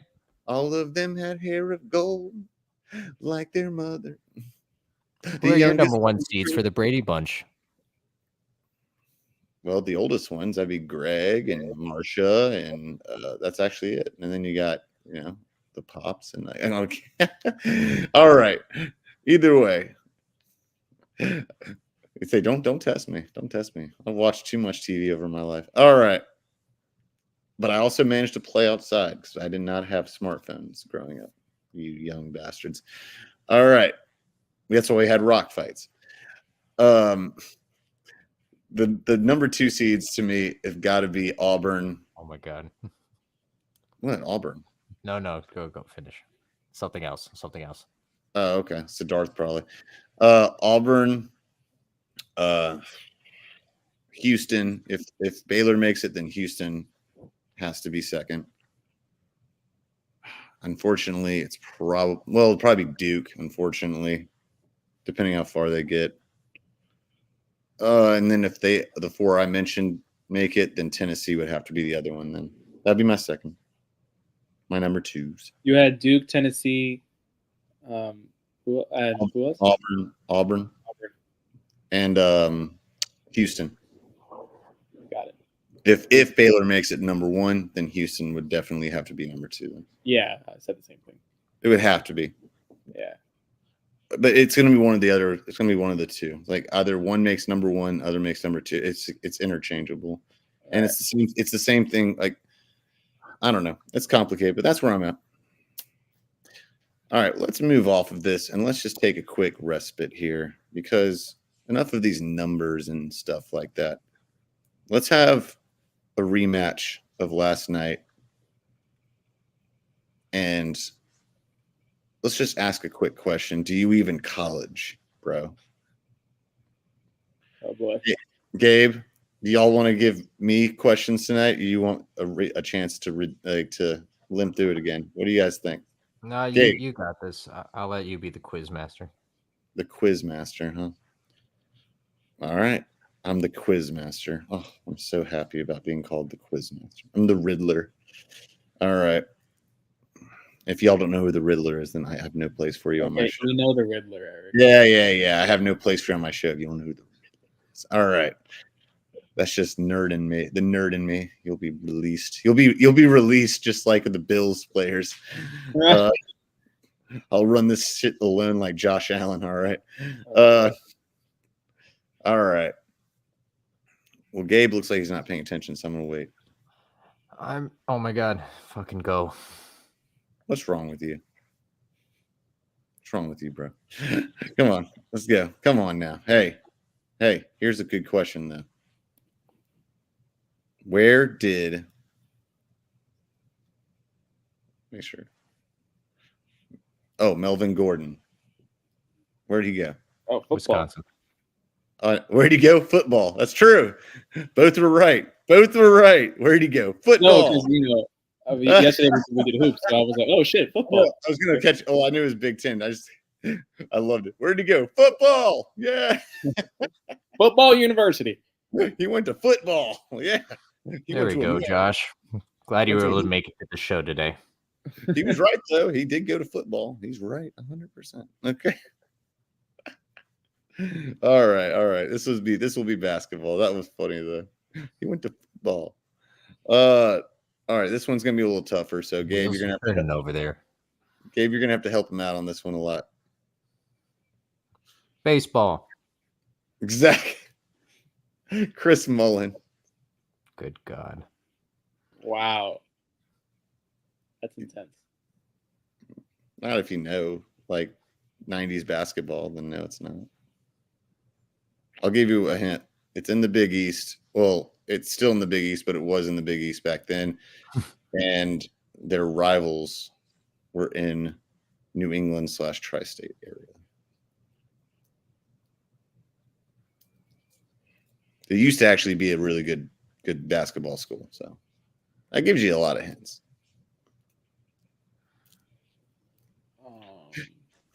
Football. That's a really good hint, actually. Basketball. It's ball. Sports. It's sport. Athletic feats. Sports. Things. That was so funny. Sorry. I mean, you really gave all the hints. I feel like there, E-Rock. I really do. Give the best hints I can. Yeah, you really did without literally giving it away. Like, wait, but isn't Gabe also one of the line? No. So help work through it with. Okay, the answer is it's ball. Look, what Gabe? Let me. Well, I don't want to do what I did on the last one because that won't be any fun. No, don't just give it. No, work through it with them. Like, make it fun. All right, fine. Okay, so the rivals were on the East. It used to be a good school. I'm sorry. No, previous answer was entertaining though, because it's like, where did he go to school? Easy, Wisconsin football. still a big name guy. Still a big name guy there. But they're not a power. Not a power. Wait, is this a question to me? Oh, yeah, E-Rock. I'm trying to help you get the answer to your question. I thought you were asking me for a hint or something. Sorry. I know the answer. Did you look it up? No, I know you literally said you're going to have to help him with this. And then you actually, I thought you said you didn't know. So you actually do know. I'm proud of you, actually. That's good. Well, help. Yeah, you're right. Sorry. My bad. I'm sorry. I'll step away. Help him work. I'm sorry, Gabe. I didn't think you actually know this one. I'm impressed. So yeah, they used to be a power, but they're no longer a power. And they were Big East. And Big East. That one again, can't emphasize that enough. They're still Big East now? I think they're still Big East, aren't they? Yep. They're still Big East. Okay, that helps a lot. Tri-state area. Yeah, I mean, when you said that, I was like, that should have given it away. St. John's? Hey. There was a time where St. John's was rivals with Georgetown and Syracuse. They were, you know what fucked me up? I thought that you said Villanova. I thought that you said their rival was in the tri-state. They are. They are. Oh, oh, no. It's a double dipping. Oh, speaking of tri-state. Speaking of tri-state. Andre got pissed off about that. He didn't know. It's like, what? What's up, man? Hey, how are you? What am I pissed off about? Oh, nothing. I thought you were hearing the I asked him. I said, where did Chris Mullins go to school? And I said, and I was saying like I didn't know Gabe was. Well, I said my hints were they used to be and still are in the Big East, but they used to be relevant, and they were in the tri-state area. I'm like, I don't know if I can. He's like, Gabe's like, oh, that's like a couple of really solid clues. I'm like, it better be. They're literally just giving him away at this point. It's either Villanova, it's either St. John's Villanova or freaking Syracuse, and I guess you can count Syracuse as the tri-state area. I don't know. I guess technically, I don't know if you can count St. John's as relevant. I think that's the real. No, issue. I said they used to be relevant. They used to be relevant. They did. They used to be relevant when they were rivals with Georgetown and Syracuse back in the day. Yeah, they were relevant for sure. Yeah, so Georgetown and Syracuse, I don't think is tri-state places, so that's why I got. Well, no, not Georgetown's not tri-state. I said they're in the tri-state area. No. Yeah, I know, but you said that the school's rival was tri-state, correct? Villanova's tri-state. It's in Philadelphia.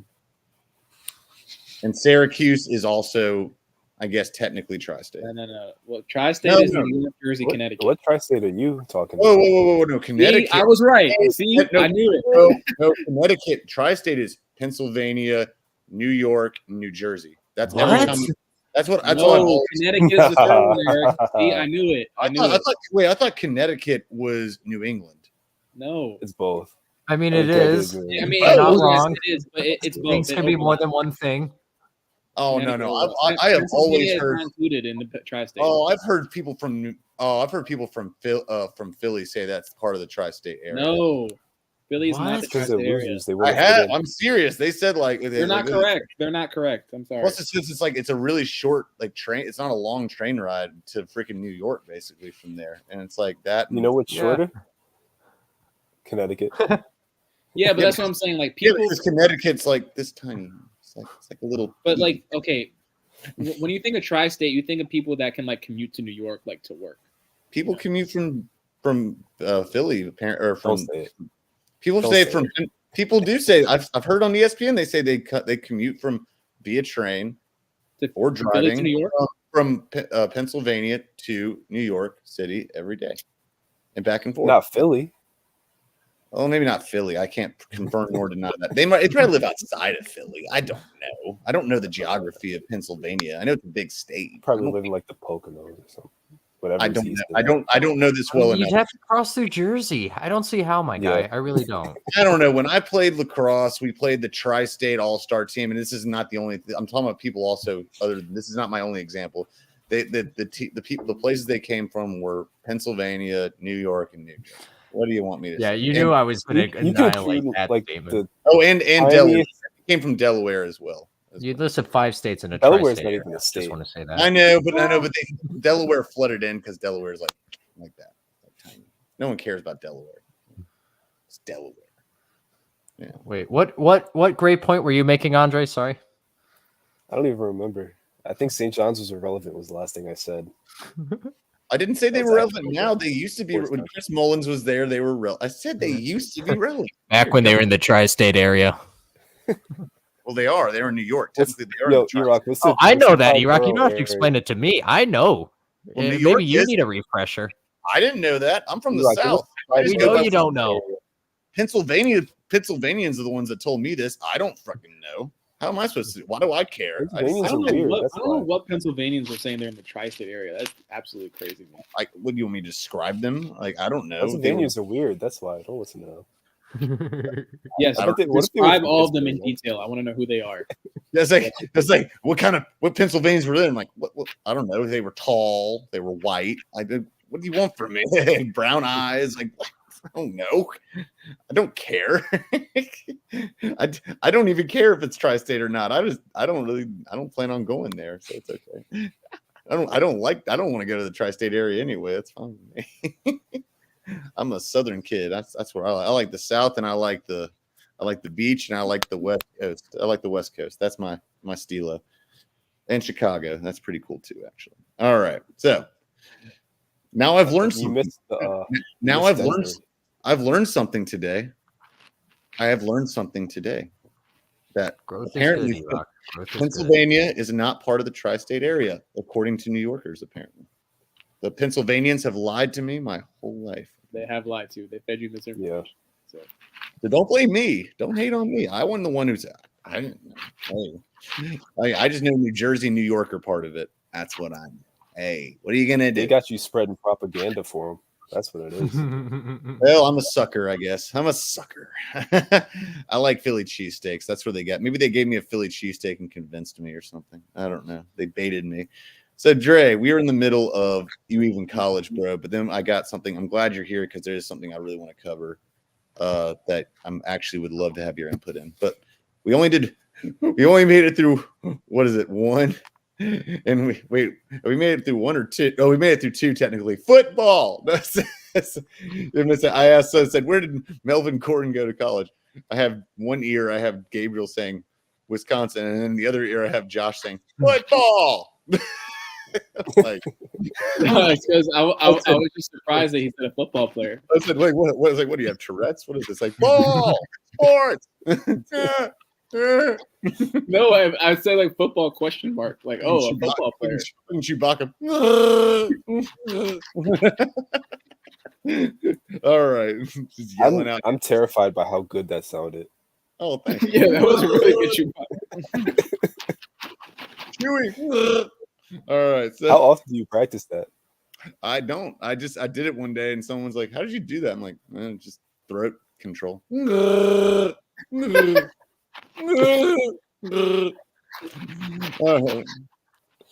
chewing. All right, so it's just gargle. It's opposite It's gargling. Is what you do. All right.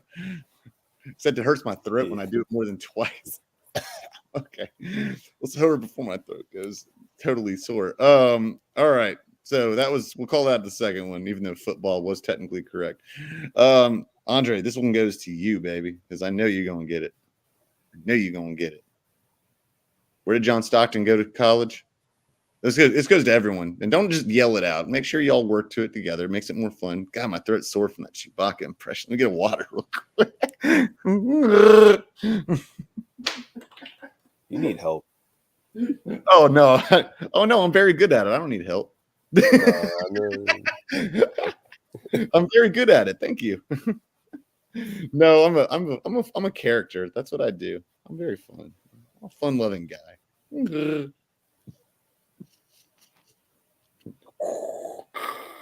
Oh, I thought you were getting up. He went to Gonzaga. Well, don't just say it out. Like, work through it, guys. Work through it Oh, together. I didn't even hear you say John it first. Stockton. Hey, basketball, ball, There's nothing to work through. ball, sports. John Stockton. I said, where you college at? Oh, Utah Jazz. Utah Jazz University. Guys, work basketball university. Work through the college together. Where did he go to college, y'all? Where'd he go? Where'd he college at? I think he transferred out of Ball So Hard University. Ball so hard. Couldn't find me. First, they gotta find me. He went to White Guy University. There you go. I mean, Andre literally said it. Why are we Yeah, still? I mean, we already know the answer. I already said we it. gotta get a new What player. is it? All right. I mean, that's I didn't Andre know said it. What do you mean? What is it? Ball so hard. No, That's what I thought he said. Ball so hard university. No, he did I thought he afterwards. was being a smart. I thought he was Answer being a smart ass or something. But what did he say? What did you say? Brigham Young? you already heard me say it. You got mad at me. No, I didn't. I legitimately didn't. Everyone You was said like, Gonzaga. You said Gonzaga. Yo, what? he didn't go to Gonzaga. He went to You said don't yell BYU. it out. Oh my God! Stop. He went to BYU. You went to Okay. BYU? He went to Mormon University. Oh, okay. All right. Mhm. I thought Andre was like sure of it. I thought he knew the answer. No, he Now did. I'm- He was. He was. Now I'm doubting I myself. was very confident. Now that As I'm you doubting. should be. No, because Andre's. I don't trust So y'all. far, you're over 3 on facts tonight. Are you asking I questions just you don't know couldn't the answers to? No. I'm not over. No, they're saying I just couldn't hear what I was saying as I was listening to it at the bar.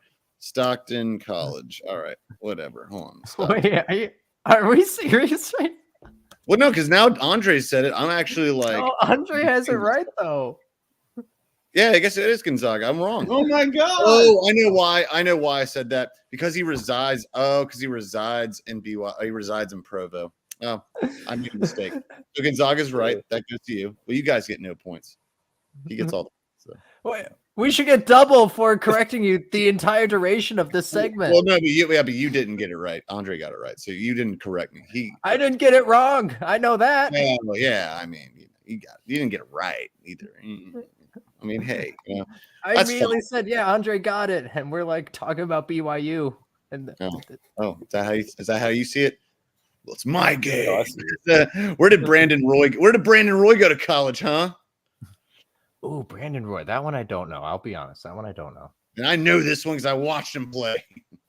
Oh, North Carolina.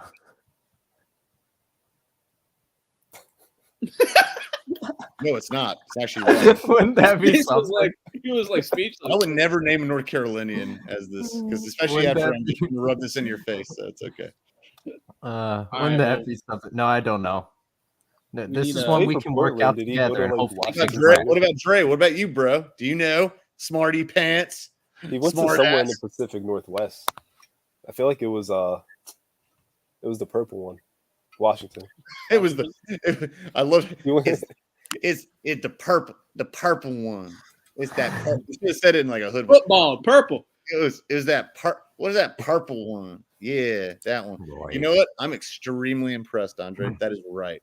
He did go to he's a Washington Husky. There you go. That was very impressive. Really helps that you've asked me that before. What? I knew it. Yeah, but you knew it then too. But I didn't expect you to come on here. I already had it written down. I had it written down. What did you want? Recycling players. Oh, keep notes on that. Well, I didn't expect. But we didn't have the Stockton one written down. I see. Oh, dear God in heaven. All right, you smart asses. All right, fine. Y'all are so funny. Let's see if you get this one then. You want to go to Schwarzenegger? Soccer. Where did this cricket player go to college in India? So Darth can answer it. No, Soccer's much harder. Yeah, I would never want to do that because then I wouldn't be able to answer it. All right. Hold on. I want to make sure I get it right because I don't want to get corrected. All right. I don't want to get corrected. Call you rock. Hey, I just want to make sure I'm thorough. Okay. All right. This is actually not even. This is football. This is. Where did T.O. go to college? Terrell Owens. Where did he go to college? Ha! If you get this, I'm going to be super impressed. Oh, why do you? Because I already said when I mentioned that Dusty hadn't had time for my Jerry Rice factoid earlier. I was just like saying. Well, yeah, I remember that, and you said it, and then he had his Hall of Fame induction there. So I know the answer. It's not the same college. It's not the same state. I said Jerry Rice. I said we were talking about that earlier. No. We maybe a different time, but either way, you and me have had this conversation, so I'll stay out of this one. No, we've actually never had this conversation. I've never actually asked about Tia. Never. I promise. It's the first time I've ever asked about that. Either way, I know whatever. I know it, so I'll stay out of it. I'm actually impressed. I'm really impressed actually. Can I get a hint? Yeah, get in it. I actually have a separate one for you then, Gabe. So that's all right. Since you've already heard, or since you know it already. No, I'm thinking, can I get a hint? Oh, can you get a hint? It's not going to help. I promise you. If you don't know, it's not going to help. I mean, it's not a traditional power. No. It's in the South. It's in the Mid-Atlantic South. Is what I call it. It's not a big school. Yeah, no, Mid-Atlantic South. Not in the slightest. Like when I say like Mid-Atlantic, it's like the upper South. If that makes any sense. You know, like not the deep South, but the upper southern states. And it's Mid-Atlantic, so that's Maryland or Virginia? Yeah, I honestly wouldn't call it Mid-Atlantic. Well, it's North Carolina. I guess not. I don't know what to call it. It's the upper South. It's the upper South. Is that fair? Does that sound right? Yeah. It's not the deep South. So it's like Kentucky, Virginia, North Carolina, I guess. Yeah, what's that other state in the middle of that we're kind of avoiding right now? Tennessee. Oh, Tennessee. Okay. No, I'd call Maryland. I'd call Maryland Northern South as well. How about Maryland? That's also Mid-Atlantic. How about Well, yeah, Eastern Maryland Tennessee? It's North Carolina. The So it's North northern Carolina. South State. It's also Maryland's basically a southern state. Essentially, it is. It is a southern state. Well, yeah. Again, It's- things can be multiple things. Yeah, but it depends on where in Maryland you go. No, a lot of places in Maryland they don't like to be called a southern state. They get all upset about it. Yeah, because they have little brother syndrome. They feel left out. But it is south of Mason-Dixie. Yeah, So it's in Tennessee because you wouldn't name Tennessee. yeah, It's not second. Gabe over here is giving you a freaking carrot. Essentially, he's giving you the entire freaking. He's Well, giving the whole thing. I feel like he wasn't smart enough to go to Vanderbilt. That's kind of insulting, but That was a little insulting, but it's okay. My God.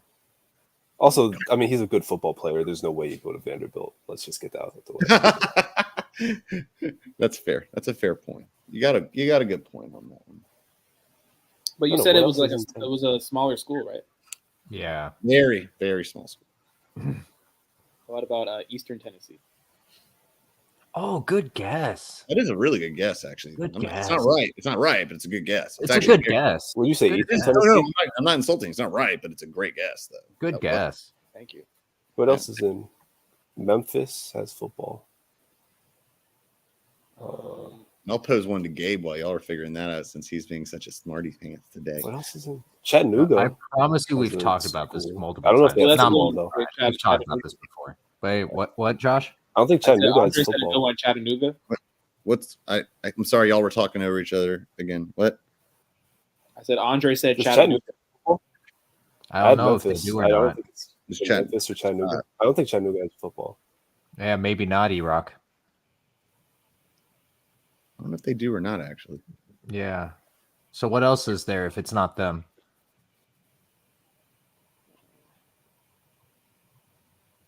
Oh man. Does Nashville have a school? This is Nashville. I don't know. This is your question. This is your question. This is your question. What are you asking? In the community college? How about North Carolina Greensboro? Hey, Gabriel, here's the one for you. What high school did both Nick and I have asked this before? So if you didn't listen, then you don't. Then that's all on you.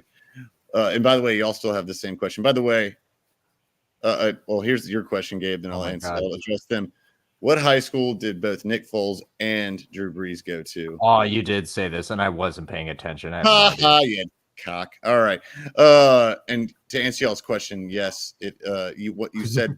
One of them you said I played a poker face. You actually said the right city in one of them. So I'll give you that hint. They do have one of them does have a football team that you mentioned, and I lied to you. I was like acting like I didn't know. Well, I didn't want to just give. I'm not gonna be like Gabe. Like, do they have? God, you would suck at poker, Gabe. Yeah. Come on, you said two of them that you asked if they had. So it's NCAA. No, not Yeah. North Carolina. It was in Yep. Tennessee. It was in Tennessee. It was in Yep. I Tennessee. know. It was Tuesday. I know, Okay. it's No, No, Andre got it. NCAA does have a football team, and they're actually not good this year, but they can be good. They have a great homecoming. Very good. There was two cities that you asked. It's in Tennessee, and Well, I know Memphis has one. Mhm. My bad. So you asked about Nashville, and you asked about Chattanooga. So that's a 50-50 shot. Hit it. Go for it. I don't know the schools in those places. Oh my God. I mean, I feel like Nashville doesn't even have. Why are A we still D1 dragging this program. out? I mean, I don't. It's a Chattanooga. 50-50 shot. Just literally Chattanooga. guess one for Christ's sake. All right, Just- fine. I'll say Chattanooga. University of Tennessee and There we Chattanooga. go. Ding, ding, Yeah. dong. You went to Tennessee, Chattanooga. Christ in heaven. University of Tennessee, Chattanooga. Dear So I got it. Let's go. And then now I'm waiting on Gabriel real quick. I told you, I have no idea what high school he went to. I promise you, I didn't care wait, then, and I wait, don't wait, care now what wait. high school they went It to. was that place in Texas. There you go. I'm gonna count it. That counts. It's in Austin, Texas. It is Westlake High School, and both of them, well, they both obviously have won a Super Bowl, and actually won the same amount of Super Bowls. And one went to Purdue, one went to Arizona. And Nick Foles, I think, is just better. No, it's not true. I don't think he's better. Okay. So Drew Brees is probably a little better. All right. This is actually, shout out. There you go. All right. This is a real question, though. This is like, honestly, this is what we're going to wrap up the night with, because I really have to get an opinion on this. We talked about, okay, I don't want to get into the, all right. I know y'all don't want this, but and I'm going to keep it brief, but Andre wasn't here for this conversation. Andre, expansions in college football / basketball. Give me your opinions. They've just real quick, well, not even real quick. Just give me your opinions, because I got these two heated last couple of days. There's almost a lock that they're going to expand the NCAA basketball tournament again next year. 78 teams, I think it is. 76, whatever. And obviously football, they're going to do the 14 game with trying to, in the reasoning is presumably, even though it hasn't been said out loud, is that they're trying to keep, like, they're gorilla gluing the pieces, trying to keep the pieces by gorilla glue of the NCAA together so they don't form their own tournament. So give me your thoughts. You said a whole lot of stuff that I just did not follow whatsoever. Gabe smoked a joint before this. He's been giggling. No, I feel like they're expanding both tournaments. They're expanding both. No, they're expanding the NCAA. They're expanding the NCAA March Madness tournament, the NCAA basketball tournament. Yeah, they shouldn't do that. But I disagree with the 76. That's 76, and then they're going to do that, and then what? Yeah, it's a foregone conclusion that's going to happen. In fact, I read today that it's actually being voted on as we speak. In fact, it's going to happen. And it's going to be occurring as soon as next year. So that's going to happen. And then the NCAA is obviously, the SEC and Big Ten have demanded, basically they're holding the NCAA hostage or actually it's the FBS they're holding hostage to get the 14 game, the 14 team playoff expanded to next year, which is already going to happen. And they want to, the Big Ten and SEC have demanded that the winner of each conference gets a bye. But only those two conferences. I just wanted to get your opinion on the expansions and what your opinions on both of those scenarios are. The NCAA tournament is perfect. College football. I mean, I want to see the new format before I have any takes on it. I like that they're at least giving a G5 team a chance, especially with all the super conferences forming at this point. But no need to touch the NCAA tournament. It's money. Every conference gets a representative. A lot of the big conferences, those schools really have to earn it. And I feel like, especially with the way the college basketball is set up now, there's a lot of parity. So no win is a given for any team. One of the excuses. Oh, before you jump in, Josh, I know you're biting your mouth as hard as you can. There was a scapegoat, or there was a red herring excuse today. I read saying this gives mid majors and smaller schools a chance to get in, more of them to get in. Yeah, I know. Oh, I knew you'd love that. I knew you'd love that, Josh. I knew you would. I know I promised not to bring it up, but Andre popped in and I had to actually ask him. I get it. It's fine. It's good for content. But I mean, I like seeing the smaller schools get a chance. You know, I love. But do you not see that as okay? I love to see the smaller schools too. You don't see it as being like an excuse for more of the big 4 or 5 conferences to get in. Well, if they do it, if they add it where it's more play-in game, so to speak, like, you know how 68 get in, but there's 64 bids. However many, I can do math, I swear, 60 at-large bids or whatever. Don't worry, I can't. If they add it where there's still 60 at-large bids and all the new ones go primarily to G5 schools, I'd be okay with that. But we know that's not going to happen. Let's be real. Yeah. Look at Josh is snarling. I think I literally just saw him snarl. I literally saw his lip like the spot. You know, I think I The spot literally that they saw say it. is going to go to Marist is going to end up going to freaking Rutgers. Or I mean, it's not like Mercer is going to get in over like a crappier freaking Syracuse team or a Notre Dame team this year or something like that. That's why I love that excuse. They said like this gives a lot more teams that don't usually get a chance to get in. I'm like, yeah, because that's what the NCAA is all about. That's what they usually do. Oh, okay, sounds like them. Yeah. This is a move strictly to get Duquesne into the tournament every single year. Duquesne, Bethune, what is it? Bethune Cookman. This is a chance for Bethune Cookman to get in there. Come on, Cookman. Yes. Yeah, we need Josh is about to eat this. Oh my god. What was that team that went on a run? The team in Baltimore. UMBC, UMBC. Thank you, Virginia. Yeah. Yeah. Now. Yeah. No. Anyway. Eric knows what I think about this. I think it's absolute fucking horse shit. I just can't believe that they have the nerve to say this shit.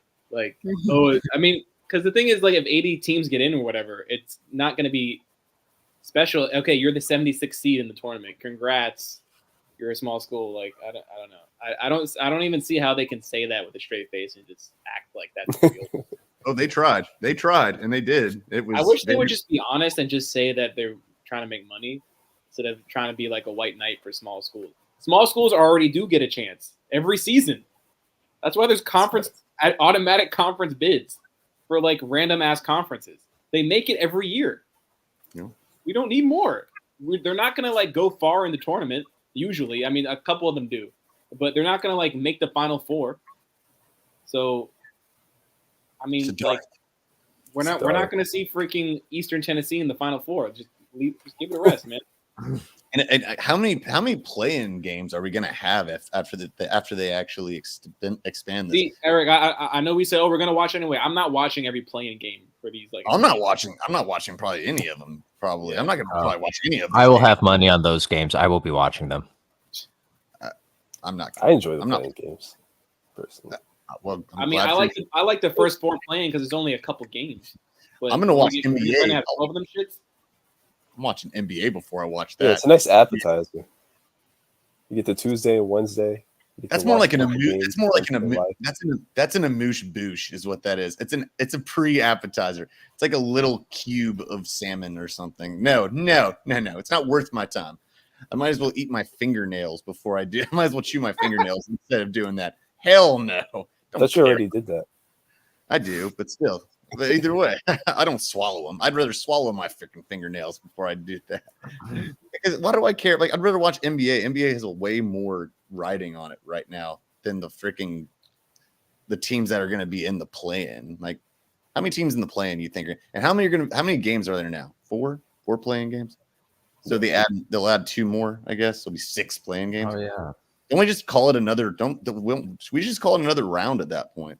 Let's call that the first round. There we go. Here's who the expansion is actually helping and who is least deserving. I actually wouldn't mind if like the Sun Belt, if we get if the second ranked Sun Belt team now gets in, just because they had one less loss. Like, I wouldn't mind that so much. It's when Indiana or Minnesota or Ohio State get in now because of this expansion. They don't deserve it. That for sure as hell, I know. And that's who they're really trying to prop up here. So that's where my bigger issue is. It's like, how many Big Ten and SEC teams can we fit in this stupid freaking expanded tournament? Or Notre Dame, or even Notre Dame in certain ways randomly because of their NBC contracts. But even though it's not going to be like it's CBS that's doing it, I don't know. Oh, well, Ohio State, but you're right. I mean, it's gonna, yeah. It's the SEC and the Big Ten have got the NCAA, but they got them by their balls essentially at this point. I mean, what's the point of those teams playing regular season games? I'm telling you. You said it yesterday. There isn't. They're all going to make it unless they're like 5-30. Like, they're going to make it. So. Is this going to cut into the regular season, Andre? Do you think so? If they keep expanding it, is it going to cut into the regular season? No, not really. I mean, I think it's the same weight, same chaos. 362 schools, I really don't think it's going to make that much of a dent as much as we think it is, but it's still obviously just getting in the bubble teams like the Iowas and the Pitts of the world, like, based on this year.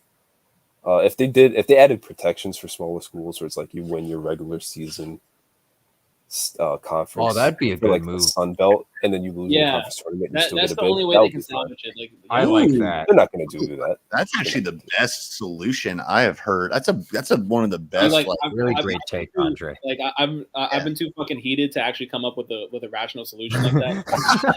Like that's actually a really good suggestion, because that would actually like confirm what they're saying and say, oh, it's for small schools.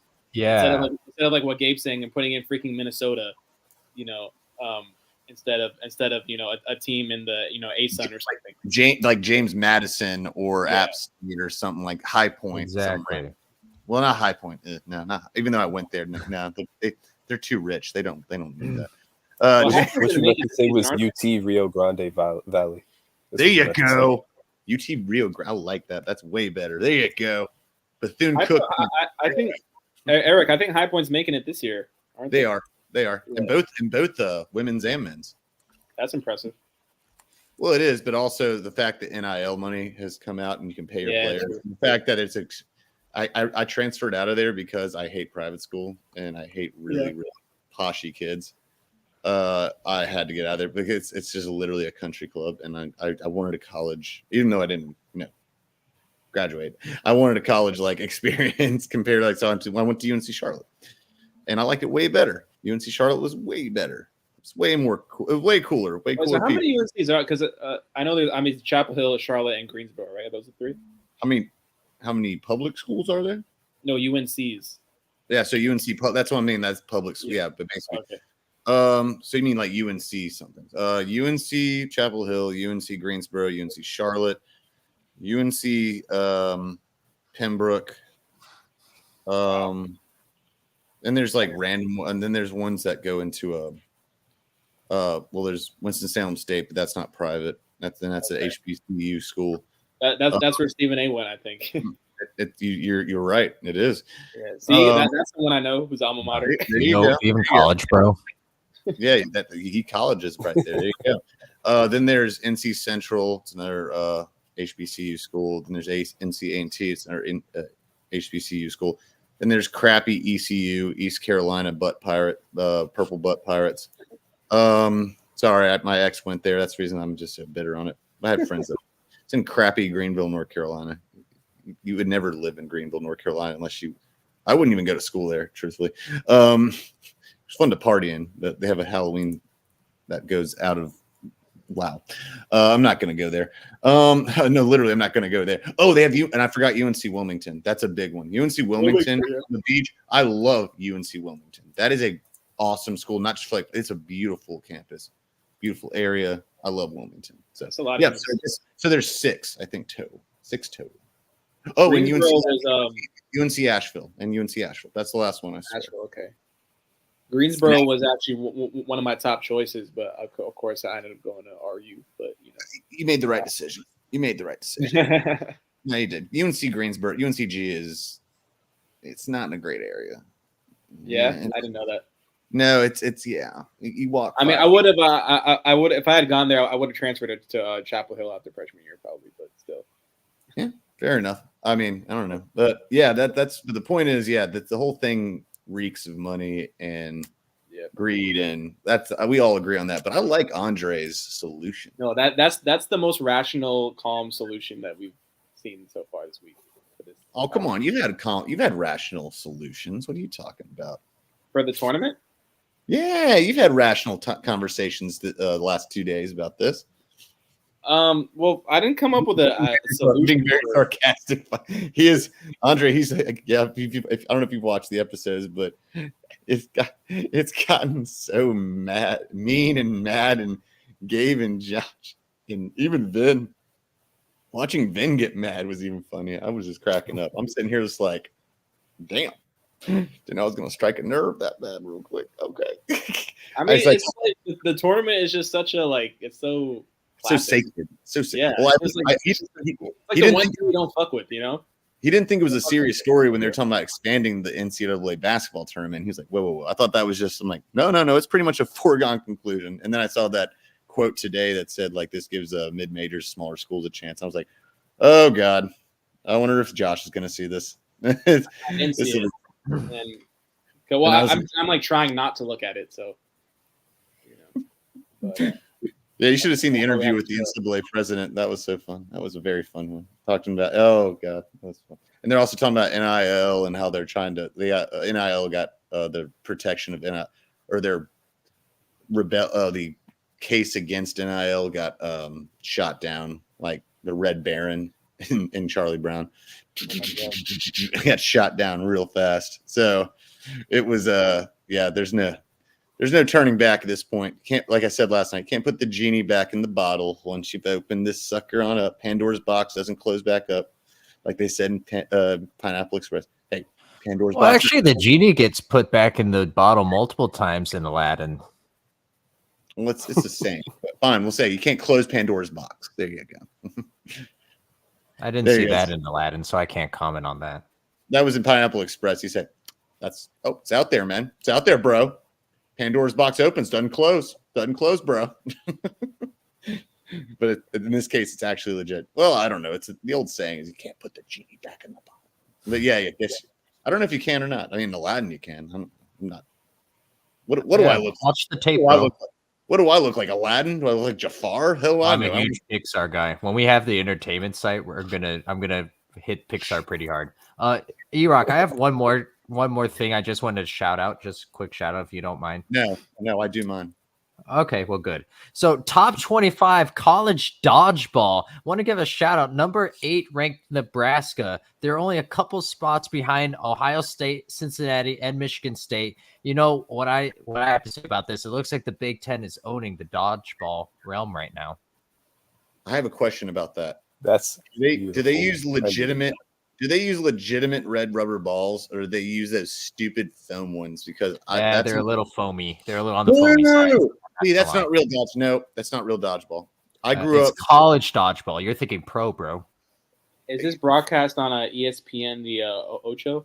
Oh, it's got to be. If it's not, then it's got to be. Yes.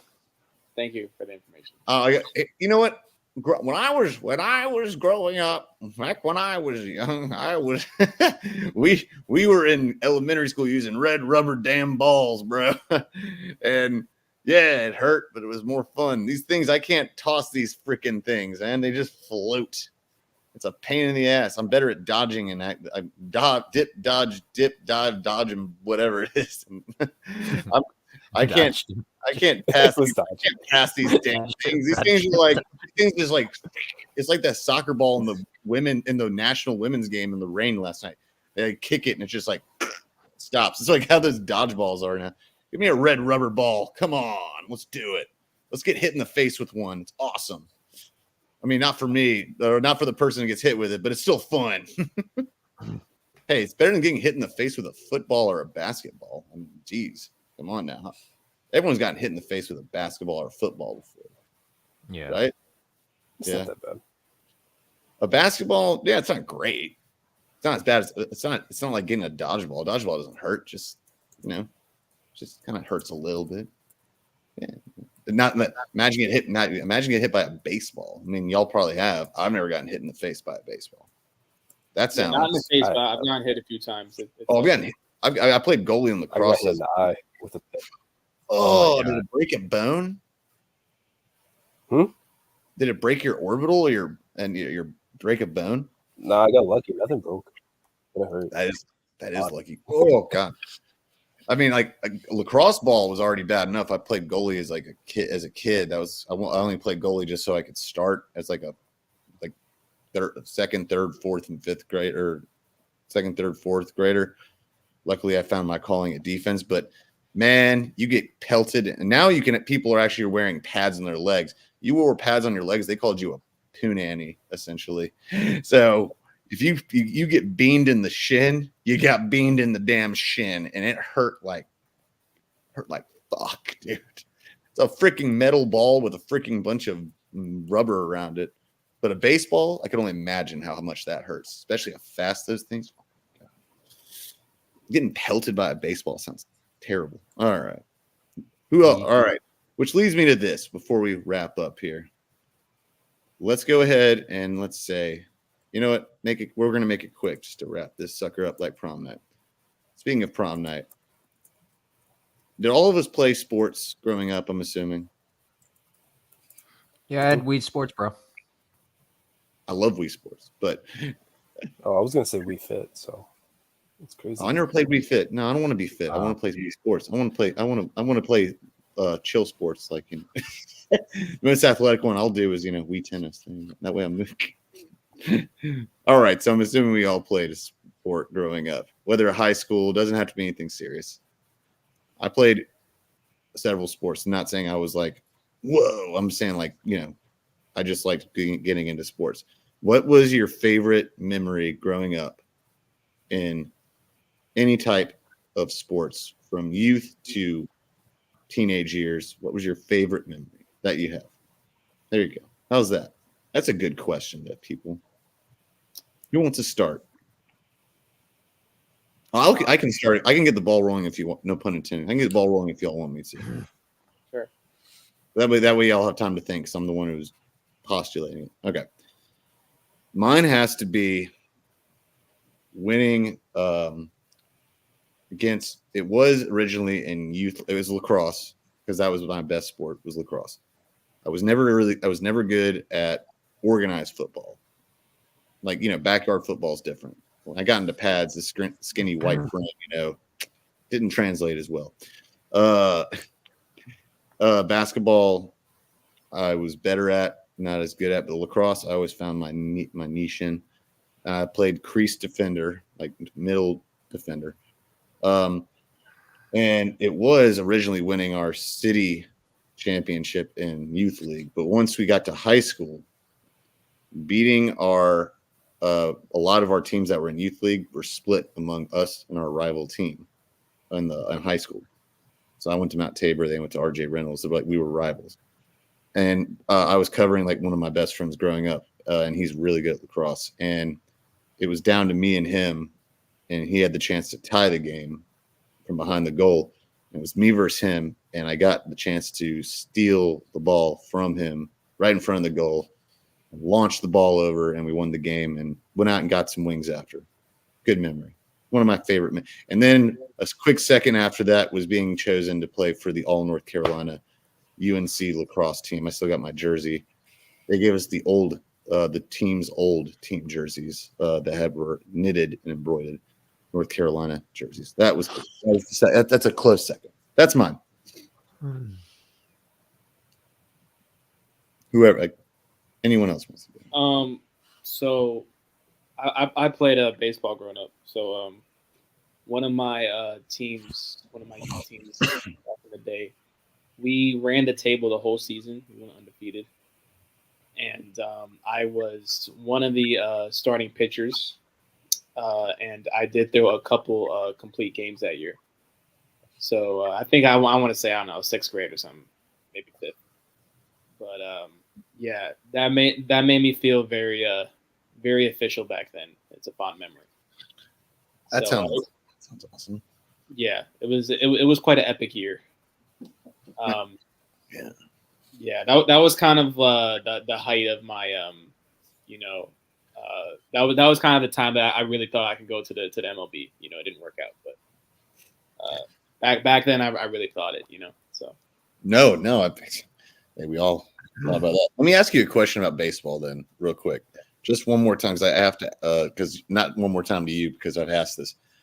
There's a perfect game, a no hitter, and there's a complete. What is the difference here? What is the difference between a perfect game, a no hitter, and a complete game? Because I thought a perfect game and a no hitter were the same thing.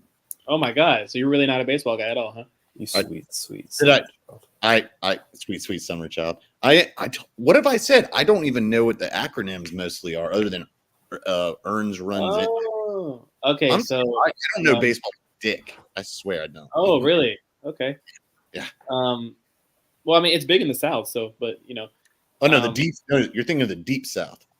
The deep South. No, not North Carolina. Like I said on the first show, I kind of mixed the South together. Well, that's very common. I understand. It's fair. I understand. But yeah, what's the difference? Perfect game is the pitcher gets every single hitter out, so it's just 27 straight outs, and that's the whole thing. Okay. A no hitter, it means he allows no hits, but he could allow walks, or he might hit a guy with the pitch, or the fielder could do like a error that lets the runner get on base. So no hitter just means no hits, but they can still get on base. So is that what they call a no-no? Yes. All right. And then a complete game is just when he finishes the whole 9 innings himself. Okay, and that's obviously an accomplishment because one, it's taxing as hell on yourself, and yeah, I mean it's not very common anymore because now baseball has so many relief pitchers and specializations. Okay, I got you. That makes sense. Okay, that's the best explanation I've gotten yet. No, see, you're thinking of teams like the SEC is where they don't care about basketball. They don't care about basketball. They care about football and baseball. Yeah, they love football and baseball. That's what they do. And California, they love baseball as well. Except for the Angels. They don't care about the Angels. Which is true. I know that much. That's very true. So anyone else got a fond memory they would like to? That was a good one, though, by the way. That was a really good one. Gabe, Andre, anyone else got one they want to? Andre can go. I don't have one forever. Yes, you do. You got to. Come on. I have a lot of fond memories. Sports. You played a lot of games, though. You played football. I know you got some football and baseball. Yeah. I'll just go with my last game. I got interviewed after Thanksgiving morning. Beat our rivals again because they suck. M&T Bank Stadium. It was nice. It felt good walking off into the sunset, riding high, getting to talk to somebody. Yeah, it was fun. Made you feel like almost like Thanksgiving morning, though. Thanksgiving morning too. That's an interesting one to do it on there too. That was baseball. Oh right? Yeah, football. We played. You played at Raven Stadium. That's M&T, right? Yeah, we played our rival. Well, they don't do it in the Raven Stadium anymore. That was actually the last year.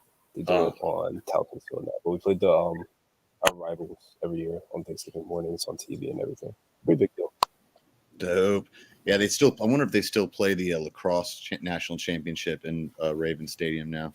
That's what they did it for years. The national championship was always there. I feel like they moved it. I don't know why. They probably did because I doubt that the Ravens want them trashing up their turf, even though it's made of fake grass. But all right. No, they changed the surface in like 2017 or 2018, and that's why they don't let as many people use it. Yeah, well, yeah. Gabe, come on, you got to have at least a sports memory. Yeah, just didn't go pro. He didn't make the league. He got hurt. His shoulder just got messed up. Damn coach. All right. We'll do an audible then. Give me your best, fondest sports watching memory then, since you're not going to give me that. Something that you remember that was like you watched sports. It was a great. Okay, biggest fondest memory was probably every Spurs championship. That's fair. That is fair. I mean. By the way, Eric, I wanted to point out you were kind of telling Gabe like when was the last time the Spurs won a ring? They won like 9 years ago. So it wasn't like I know. Yeah, but you're taking it out of context for the conversation we were having though. Because I was talking about when you all were talking crap about Doc Rivers, and I said right, but they've won more recently than Doc. But he still won a championship, and he's more than most people do. It's like, but you said when's the last time the Spurs won? Really but you said hasn't been recently. I was like, how long has it been since the Spurs won it? It's been a hot minute. It's not like it's not a long minute, but it's been. Pops was in what 2010, 9? Yeah. No, which is still a straw man on your end. We were literally talking about Doc Rivers, and so they're like, well, what about Greg Popovich? Yeah, the conversation we're having at all. Dear and God. that was 2008 with 4 Hall of Famers. Oh no, Andre. They were all, they were in wheelchairs at that point. Don't you know this? They were like all Hall of Fame. What the hell is that supposed to mean? Yeah. Here we go. It's 7 years later. That's what. They were all old men. Yeah, but you said that is a terrible. And Pop did it way before. He did it. He did it. Oh after. no, he did it between. He did it during. You guys had more traction until he said that. Like, 4 Hall of Famers. Like, yeah, because Pops didn't have Hall of Fame. You're right. What was I talking? More All-Stars and Hall of Famers than any other coach in NBA history. So, yeah, Pops didn't have a lot of them either. You're right. He hasn't coached as many as Glenn. He has like 5 times more rings, though. Dear God, man, you're a hater. Wait, that's a fact. It's a fact. That's it's a not fact. It's a I'm fact. just laughing. You guys, guy wins a championship. Guy wins You're a laughing at championship. facts. A guy wins one championship. Wait. coaches in the You brought up NBA. Ty Lue one time. You said Ty Lue's not as good of a coach. How many coaches? But he won a ring. He's a great coach. And I said Ty Lue took the same exact Clippers team the season after Glenn got fired, took him to the conference finals for the first time ever. Did they win? He got further than Glenn ever did with the same damn team. Yeah. Did he win? Actually, he did it without Kawhi, so he actually did it with the worst team. Did he win? He won more than Glenn did. Why are you changing the Guess conversation? what? How many times? He still has a ring. Still did better. Look at how many He titles. quite literally did better. How many titles has Ty Lue won in his career so far? Like not as a player, as a coach. The same number as Glenn. Same number as Doc Rivers. Yeah, so why don't you have it in the same conversation? Yeah, shut up. You know what? He's coached how many years? Yeah, 10, I thought so. 15? Hey, is Brad Stevens a good coach? Was he a good coach? You know how many titles he won? How many titles he won? Look at his winning percentage. Yeah, did he win one? Wait, did Doc win one? Oh, that's right. That's right. Why don't you have T. Lue and Doc at the same level then? Brad if Stevens it's just coached all like about 5 rings. years. Doc and T. Lue, I do have them at the same level. I do actually. I do. Okay, no, as long as you're consistent. No, I said Ty Lue is my. It's him right, and no, Eric. we'll remember that. Yeah. Ty Lue. Is Frank Vogel a good coach? I've said. Nah. Oh, it's a fucking god. No, I don't know because I still. No, we're not going into that because I don't. I have an asterisk next to his championship, so I'm not going there. Ty Lue. Is Mike Budenholzer a good coach? No, Vogel. Mike Budenholzer is a good coach. He won in the bubble, and I have yes, it counts, but it's wait. So, are you one of those people that say like the Lakers 2020 ring isn't really legit? I got into an argument. Well, we're 2 hours and 16 minutes into this. At least we're not. It's worth talking about. We got to talk about this. Oh dear God. I'll say this. I had to clarify this with Gabe after. Gabe was here, so I'll clarify it. And Gabe understood where I was coming from. He didn't agree, but he understood where I was coming from. I'm not saying Vince thought I was saying I don't count it. It counts, but there's an asterisk next to it. It's not the same as a normal NBA title as per se would be as another one. The same way that the Chiefs and Bucks won, with the Bucks won, is an asterisk beside that because that year was so funky. That is absolutely the facts. And if you don't agree, that's fine. You don't got to agree. I am one of those people. The reason why I didn't thought that was because you kept saying the bubble year doesn't exist. The bubble year doesn't exist. That's fair. I mean, I do believe that, but I was trying to be nice when I actually made concessions. I mean, I still don't think it really exists, but that's okay. Yeah, so I wonder why Vin made that big leap of faith. I mean, I was trying to be nice because Vin was getting all pissy. I was trying to be nice, but I mean, yeah, no, I don't think it really counts. I don't think it counts. No. Yeah. No, I don't really think it counts. I don't. I'm serious. The same way as I don't. I think the football one counts more than the basketball one does, but that's just personal opinion. You know, that's just personal. And I still don't. And I still don't even like the football one. It's so different when there's no crowd at all. That's just an NBA. No. Like that. Y'all can look at me all you want. I'm not changing my mind on this. It's the same thing I told Vin. Vin kept trying to change. We yelled at you until 2:30 that morning. Yeah, Jaren Jackson's a good rebounder. Kyle Kuzma's not. Don't look at the numbers. Yeah, we got to remember this though. Ty Lue, Hall of Famer, right up there with the greats. People forget. I think Ty Lue and Eric Spoelstra are the two best coaches in the NBA right now. I have been firm in right saying up there with frickin' Doc. No, Doc is not. I never said this. Y'all are putting words in my mouth. I said I think. I literally just asked you. Do you see them at the same level? I just asked you that, and now I just asked you. Do you see him as a top tier head coach? And now you're saying, "Oh, you're putting words in my mouth." I didn't say that they're at the same level. What do you mean? No, you are. We are on YouTube. We can run this back, E-Rock. Run it back. because here's what you asked me. You are bullshitting right now. No. All Oh right, my you gosh. said no. You asked me, do you think? And you worded it like this, so it's actually you're trying to trick everyone up here. You said so. Literally not. Ty Lue not on the same level as you said. Is Ty Lue not on the same level as Doc Rivers? I'm like, yeah, of course. And I said that. I said, yeah, of course. I said, and he was like, oh, like you accused me of saying that Ty Lue is not. I've said this before, like Ty Lue is not a upper echelon coach. And I said, as a matter of fact, you can check my receipts. I said that the two best coaches in the league currently are Ty Lue and Eric Spoelstra. Actually, and I could switch either of those around. I'm pretty sure you said Nick Nurse. I said he's up there. I did say Nick Nurse. Udoka. Pretty sure that's what you said. I did say. Well, I said Ime Udoka. No, I said Ime Udoka is like on the neck. No, I made fun of you because you hate Ime Udoka. Ime Udoka. Me? Yeah, you. Because that's why you hate the Rockets. So no, I said Ime Udoka is a really good coach. I said he got a raw deal from Boston. That's what I said. I still think Eric Mazzulla is absolutely. I think he got what he deserved from Boston. Oh dear God, I don't, but that's all right. I feel like you shouldn't pressure your subordinates into That's a well. I think they did it wrong. non-controversial take. They shouldn't have aired his dirty laundry publicly, and they should have just fired him. That's what I said. They didn't air his laundry. Oh, they did. No, they didn't. I mean, he kind of like brought it on himself. Yes, so how was he done dirty? They didn't name the reason for suspending him. Yes, they did. They said Yes, they did. Okay, I'm not. Well, no, I thought it was because he messed with the employee, right?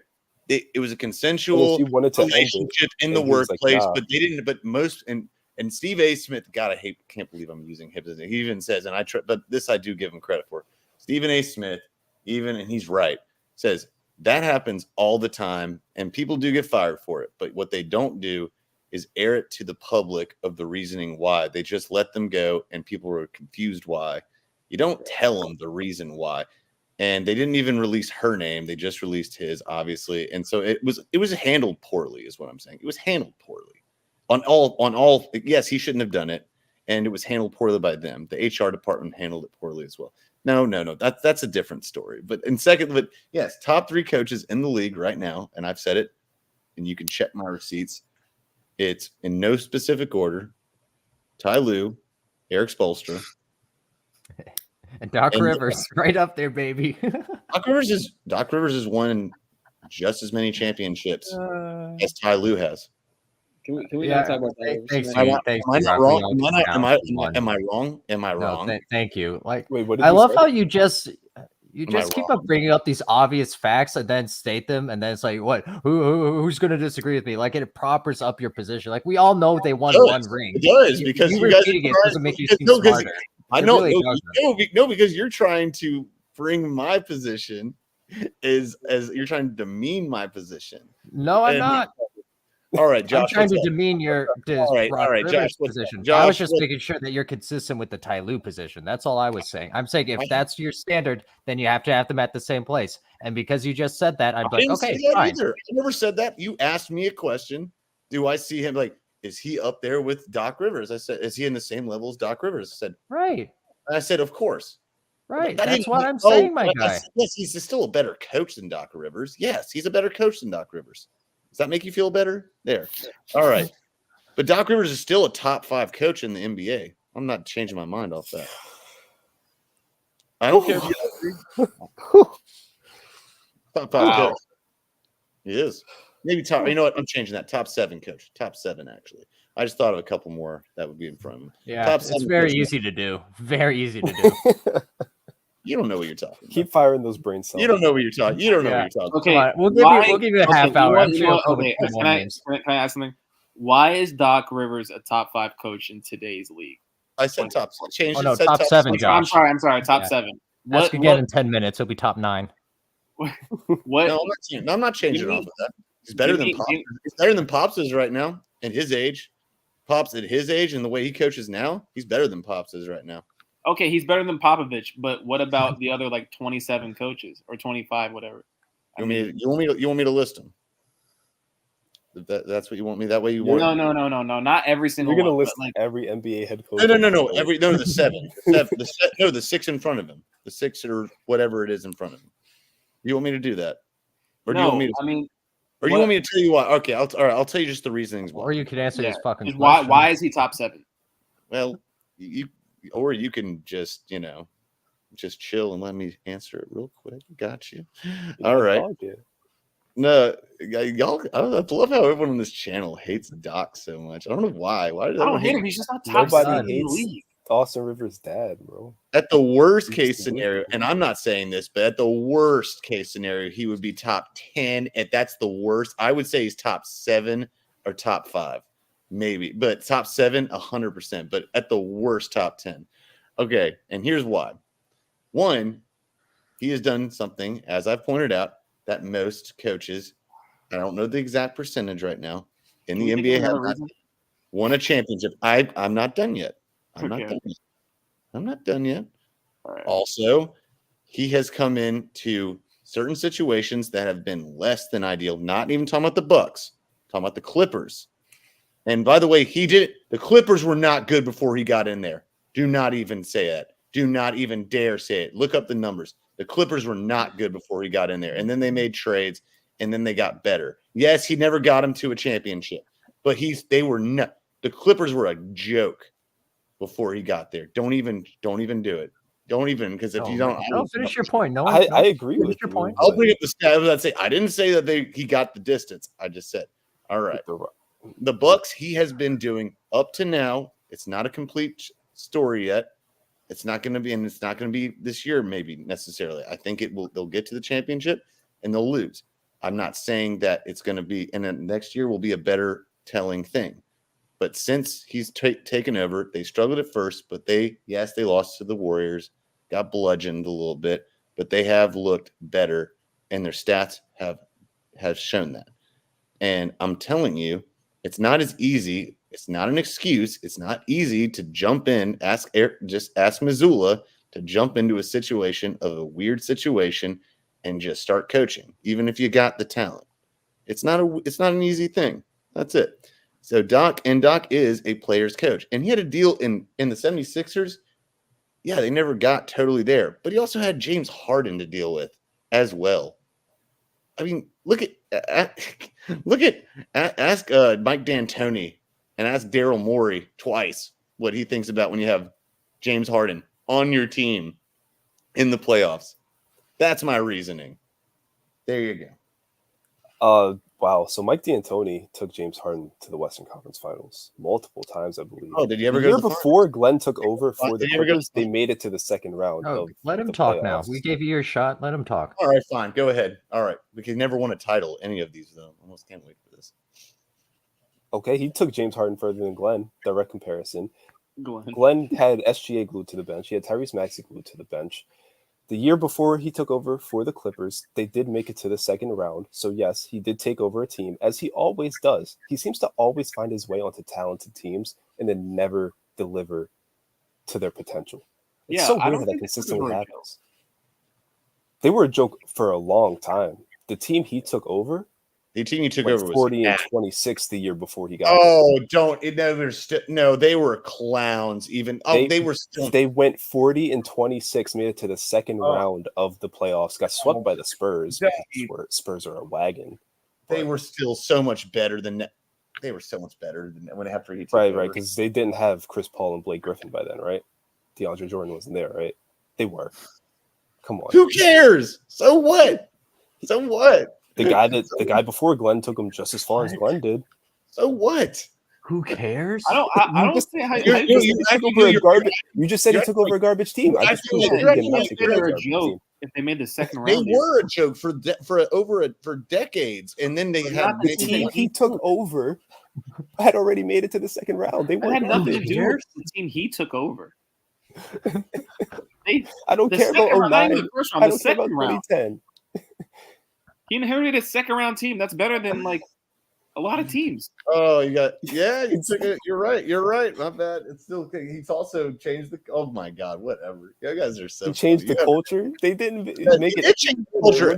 there. Give a rat's ass He about just this. consistently lost in the first and You second. know what else? I love it. Y'all like 5-3-1. I love this. I love this whole thing when people say it's the same thing as like the 49ers argument. It's saying like, oh man, well, this guy sucks because he has all these good pieces around him. I'm like, what good team doesn't, other than one that doesn't have Pat Mahomes on it?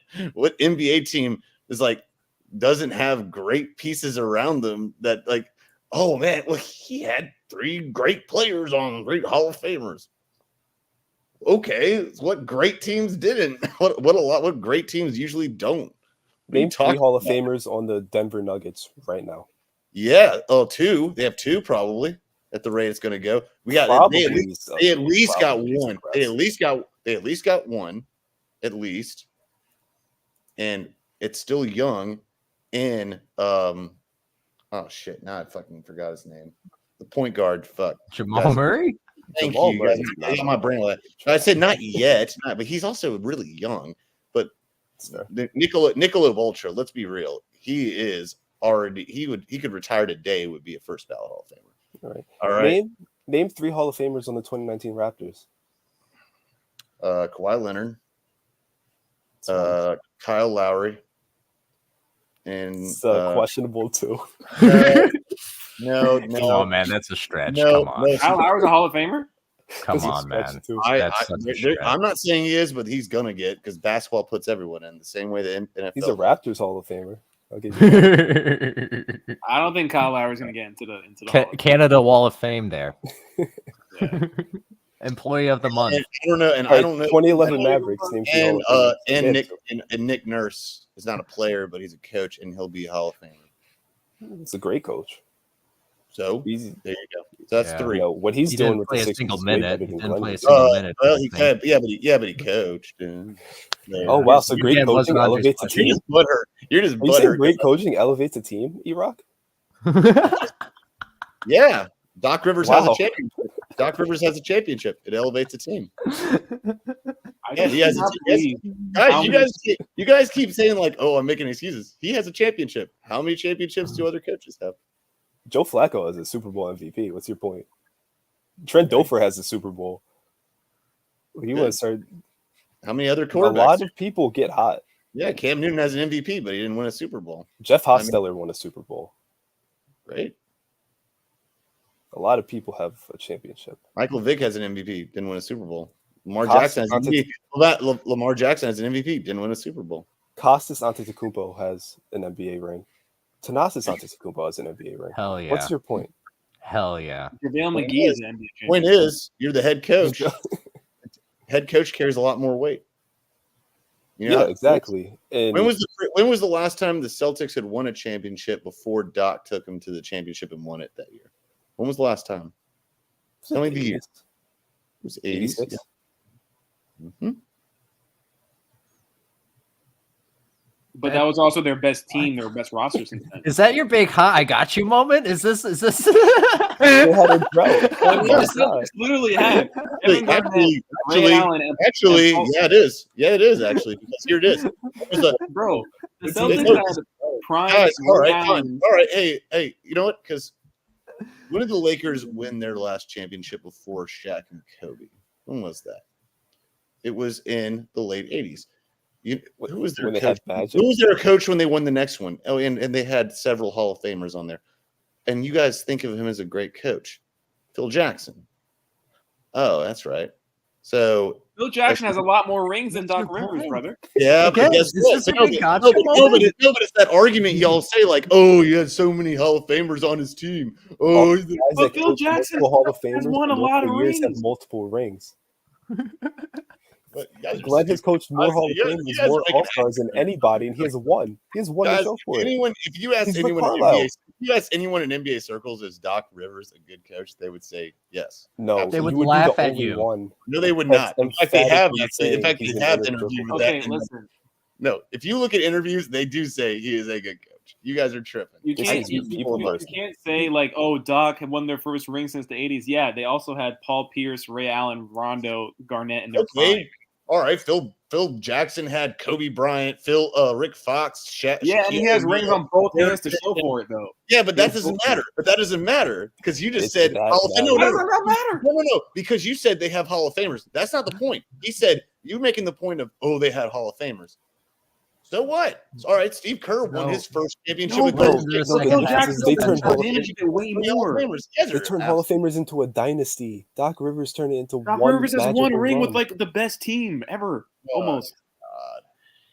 Yeah, he's a terrible coach. Yeah, he won a championship. God, he's terrible. He had good players and he won a championship. He's not a terrible coach. He's just super overrated.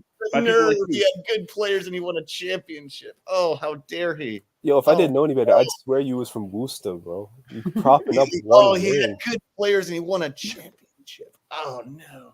Oh, it's not a bad thing. You know what his issue was? There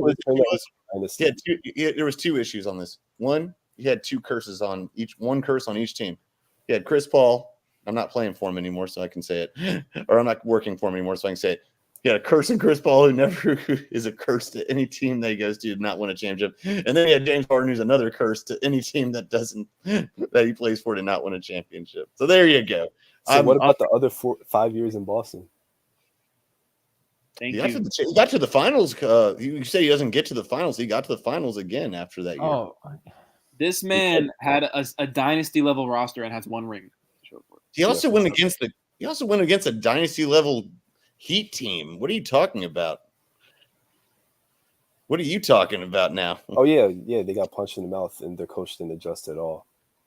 They went against the second best player of all time, and then another top 10 player of all time. Come on, Paul George, George Hill, Lance Stevenson took that team further. LeBron James and Dwayne Wade. Roy Hibbert did more damage against that team. LeBron James and Dwayne Wade. Okay, so really, really? Now we're gonna LeBron and D Wade lost to the Mavericks. I mean, how come the Celtics? I mean, they lost to the Spurs. At one Hall of Famer. I actually blame that more on LeBron collapse because he actually did. If you look at the stats, he did disappear in that finals series. Yeah, he was terrible, but the Mavs also did a good job on him. So, okay, I don't see where you're going with this then. No, I'm just saying that if the Mavericks could beat LeBron and that team, why is it an excuse for Doc to not beat LeBron with a better team? I just said the reason that. I just said that Popovich also blew a lead and lost to the Heat. He lost to the Heat. He also beat them though next year. Yeah, it took a miracle. It took a miracle rebound, a miracle shot. They lost that series, and then he got his lick back. Oh, now he's making excuses. Wow, all right. Easy. No, that's an excuse. Now he's making excuses around here. All right, that wasn't an excuse. That was definitely an excuse. Do you really not get the point of like being able to do more with less and less with more? Like, is it always just one ring? Do you not also understand the concept of sometimes someone can be a good coach and not be as good as others? I didn't say he was a freaking like Pat Riley. I said he's a good coach, and I would say I would call him a great coach, but I call him at least a good coach. I think he's a very, very good coach, at least, to say the least. But no, so that's the point that we're trying to make when we bring up these past really good Boston Celtics team, and then we say, and those Clippers teams, he underperformed. And so you can bring up rings all you want, but he underperformed with the talent that he had on those rosters. That was never the premise of what we said. Y'all keep changing. You keep moving the goalposts. I said no. Yes, and you can. Oh, I can't wait for you to YouTube this because you keep saying he's not a good coach. That's what you guys keep saying. He's not a good coach. I don't think one of us has. Oh, yes, you did. Yes, you have. And I swear to God, he's overrated. Doesn't mean he's not good. He's overrated. How is he overrated then? That's what I'm saying. How is he overrated? What are they rating him at? He's coaching 20 years with more. How is he overrated if I said he's a good less with more? Great? Yeah, he's coached 20 years. Underperformed with the and he's underachieved in 18. He underperformed with the Clippers. He underperformed the Clippers. I agree with that. Doesn't mean he's not it doesn't mean he's overrated. No, 76ers I disagree with. He didn't. No, I disagree with the 76ers. He did not underperform. No, he did not. Where would he have this team right now? No I one don't beat think them that. actually where we have this year. I don't think that team would actually be. No, that team still would not have enough. Wait a minute. Doc was the coach of the Sixers when they lost to the Hawks in the playoffs, right? Yeah, but they went to the Eastern Conference. They went to the Eastern Conference Championship. All those Hall of Famers. You know why? Because they beat the Sixers. Because the And you Sixers know were up what? 3-1. You know what? Oh, okay. And also, you know who had the best record in the league in the Eastern that year? The Hawks. The Hawks had the best They record. didn't. The Hawks were a 5 seed. You talking about the year they were a 1 seed with what's his name? No, with Trae Young. Obviously not. Obviously Oh my not. God. No, Nobody no, cares Trae Young was there. No, Monte Trae, Carey, guys, come on, bro. guys, it doesn't. Doc Rivers is a great coach. I don't care. Obviously not. I think you default Okay. back to your Well, original he has Alright, more championships than most people. You guys are just haters. You guys are just absolutely. Listen, You guys are 2018. literally. You guys are Hawks- literally. I don't know what your problem with Doc is. I mean, I don't know if y'all like he has like dirt on you or something, but it's You're like treating one ring like it's the. You're acting like it's Lord of the Because Rings. he gets so much credit for this ring as if he's like one of the greatest. Like, what's wrong? I didn't say that. Who said? okay, and fine. Who, and You who didn't say said he's that? one of the greatest, And but who you said that? Choked leads multiple times. Can't get the job done. Nobody has ever never said he- blown I said- multiple 3-1 leads except for that man. He's done it like 5 times. I don't think that's I probably. just can't believe he lost to the That Hawks. is true. I know. I said I doubt he's the only one that's blown. Like, look at the Lakers over the years. He's the in only one in that's blown a in 3-1 the- lead. the- more Okay, than- no one said no one's ever done it before, E-Rock, but he has a history. Yeah, He you has just a did. You history. said who's ever. You He's just the said who's only ever coach done who's it. done it You multiple just said times. who's ever done it. I'm going to quote you. I said he's the only coach You who's just done said it who's ever multiple done it. times. You just said who's ever done it. You didn't say Who said ever in that? the history of basketball, you Yeah, sure. doofus. Yeah. He is the only Yeah. coach to blow multiple 3-1 No, he's leads. That not. is what No, I he's said. not. He is. No, he's he not. quite The literally Lakers, is. Look it the up. Lakers of the '60s did the same thing. Lakers The of same the coach? '60s. Oh boy, I that said was the that same was right. coach. That was Yeah. that So, was so you I said no said the one's same ever done it. coach. Stop saying it. Don't say no one's ever. No, he's the only coach to do it. Oh dear God. Oh Lord, have mercy. All right, whatever. He is the only coach to do it. He's not. The Lakers. I'm still stuck on the fact that he lost to the Hawks with the Sixers. In 2018. I mean, the Dallas Mavericks were a number 1 seed, and they lost to the fucking Golden State Warriors with Baron Davis. Shit happens sometimes. But it happened with him a lot, though. again. That's the point. And It again, happens with him a again. lot. and again. Moving the goalpost. It's not a coincidence when it Moving- happens like 6 times. We've literally moving- been so consistent. We've moving- said he underperforms. We have been No, on that. I'm done with this conversation. This is a goalpost moving conversation. It's absurd. I'm done. From your end, yes. What? No, it's like no, it's 20% 100%. If that anyone were saw blown it, in NBA history. people saw it. You guys just literally hate Doc Rivers. It's so funny. And don't. anyone that wins a championship is not a bad coach. Maybe and he underperforms. Yes, doesn't mean he's a bad coach. He's obviously a good enough You know what? coach. That's growth, E-Rock. I'm proud of you. What? I said that already. You just don't listen. You need to open up your ears, boy. So a Me- coach not optimizing his me- roster? me doesn't make him listen. bad? I'm talking to you. What? Oh no, he's What? the only one that's done it with multiple teams. Is that what it was?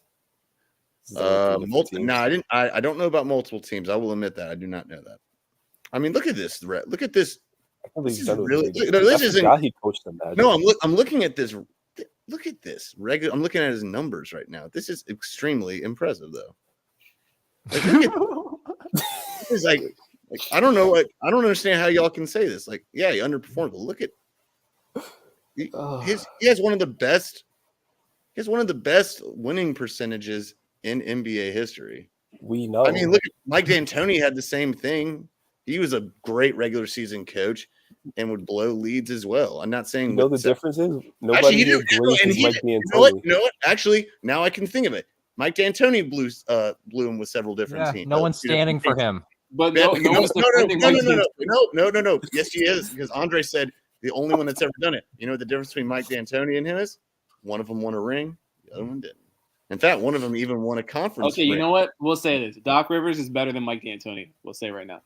Well, That's obviously, fine. that goes without Yeah, saying. I could get along. Yeah, that was the that's fine. conversation, sure. Nobody cares about Mike D'Antoni. yeah. Yeah. Oh, you really got us, E-Rock. Former Knicks coach Mike D'Antoni. I actually don't. I don't have to. The numbers stand for me. I'm good with this. I'm actually looking at it. I'm looking at his career. Yeah, look at coaching your stats. Merle. Look at Joe Mazzulla's now. What about Joel Mazzulla's? No, look at his numbers. I'm just. What has he got? curious. Does he have a championship yet? I mean, he's going to get one this year at the rate he's going. No, he's not. He's gonna lose. He's gonna lose again. He's not going to lose to the Bucks. And if you don't agree with me, even ask the guy who's sitting right above you. He thinks they're gonna lose too because he doesn't believe in them either. I mean, I think the Nuggets are going to win it all. I'm not a seller. So no, he's not gonna win this year either. No, I think the Nuggets are going to win it all. Celtics are. Celtics. No, I agree, Andre. I think it's going to be a Denver-Boston finals. Denver wins. Wait, I think the Celtics are going to pull a classic Doc Rivers this year. There's no way you're calling the Celtics jokers. They make it first. Oh, I am. I'm calling the Celtics. I am calling the Celtics. I'm calling the Celtics going to be. If the Celtics are chokers, Glenn's No. You're right. There's some standards. So here's the Celtics are the ultimate magicians. Especially two of them. They're Houdiniacs. You get Jaylen Brown and Tatum in the playoffs, and they do this when they get to the conference championship, and it's like poof, they disappear. Or even when they get to the finals, poof, they just disappear. You know, Glenn never made it that far. They'll get so close. They'll get so close, and then they'll just disappear. That's exactly what happens every time they get there. Oh my God, we got to go. Yep. I know. Yeah, you don't. Yeah, we gotta go. We do gotta go. And say y'all get too butthurt about Doc. That's so funny. All right. Oh my God. Every time I say I like him, y'all just like. Ah! All right, stay tuned till Apex Sports at ApexSports.com, at Big Ten Gabe, at Tower Talk Sports, at Josh Valdez 100, at Living Good 09. I'm making executive's decision. Good night.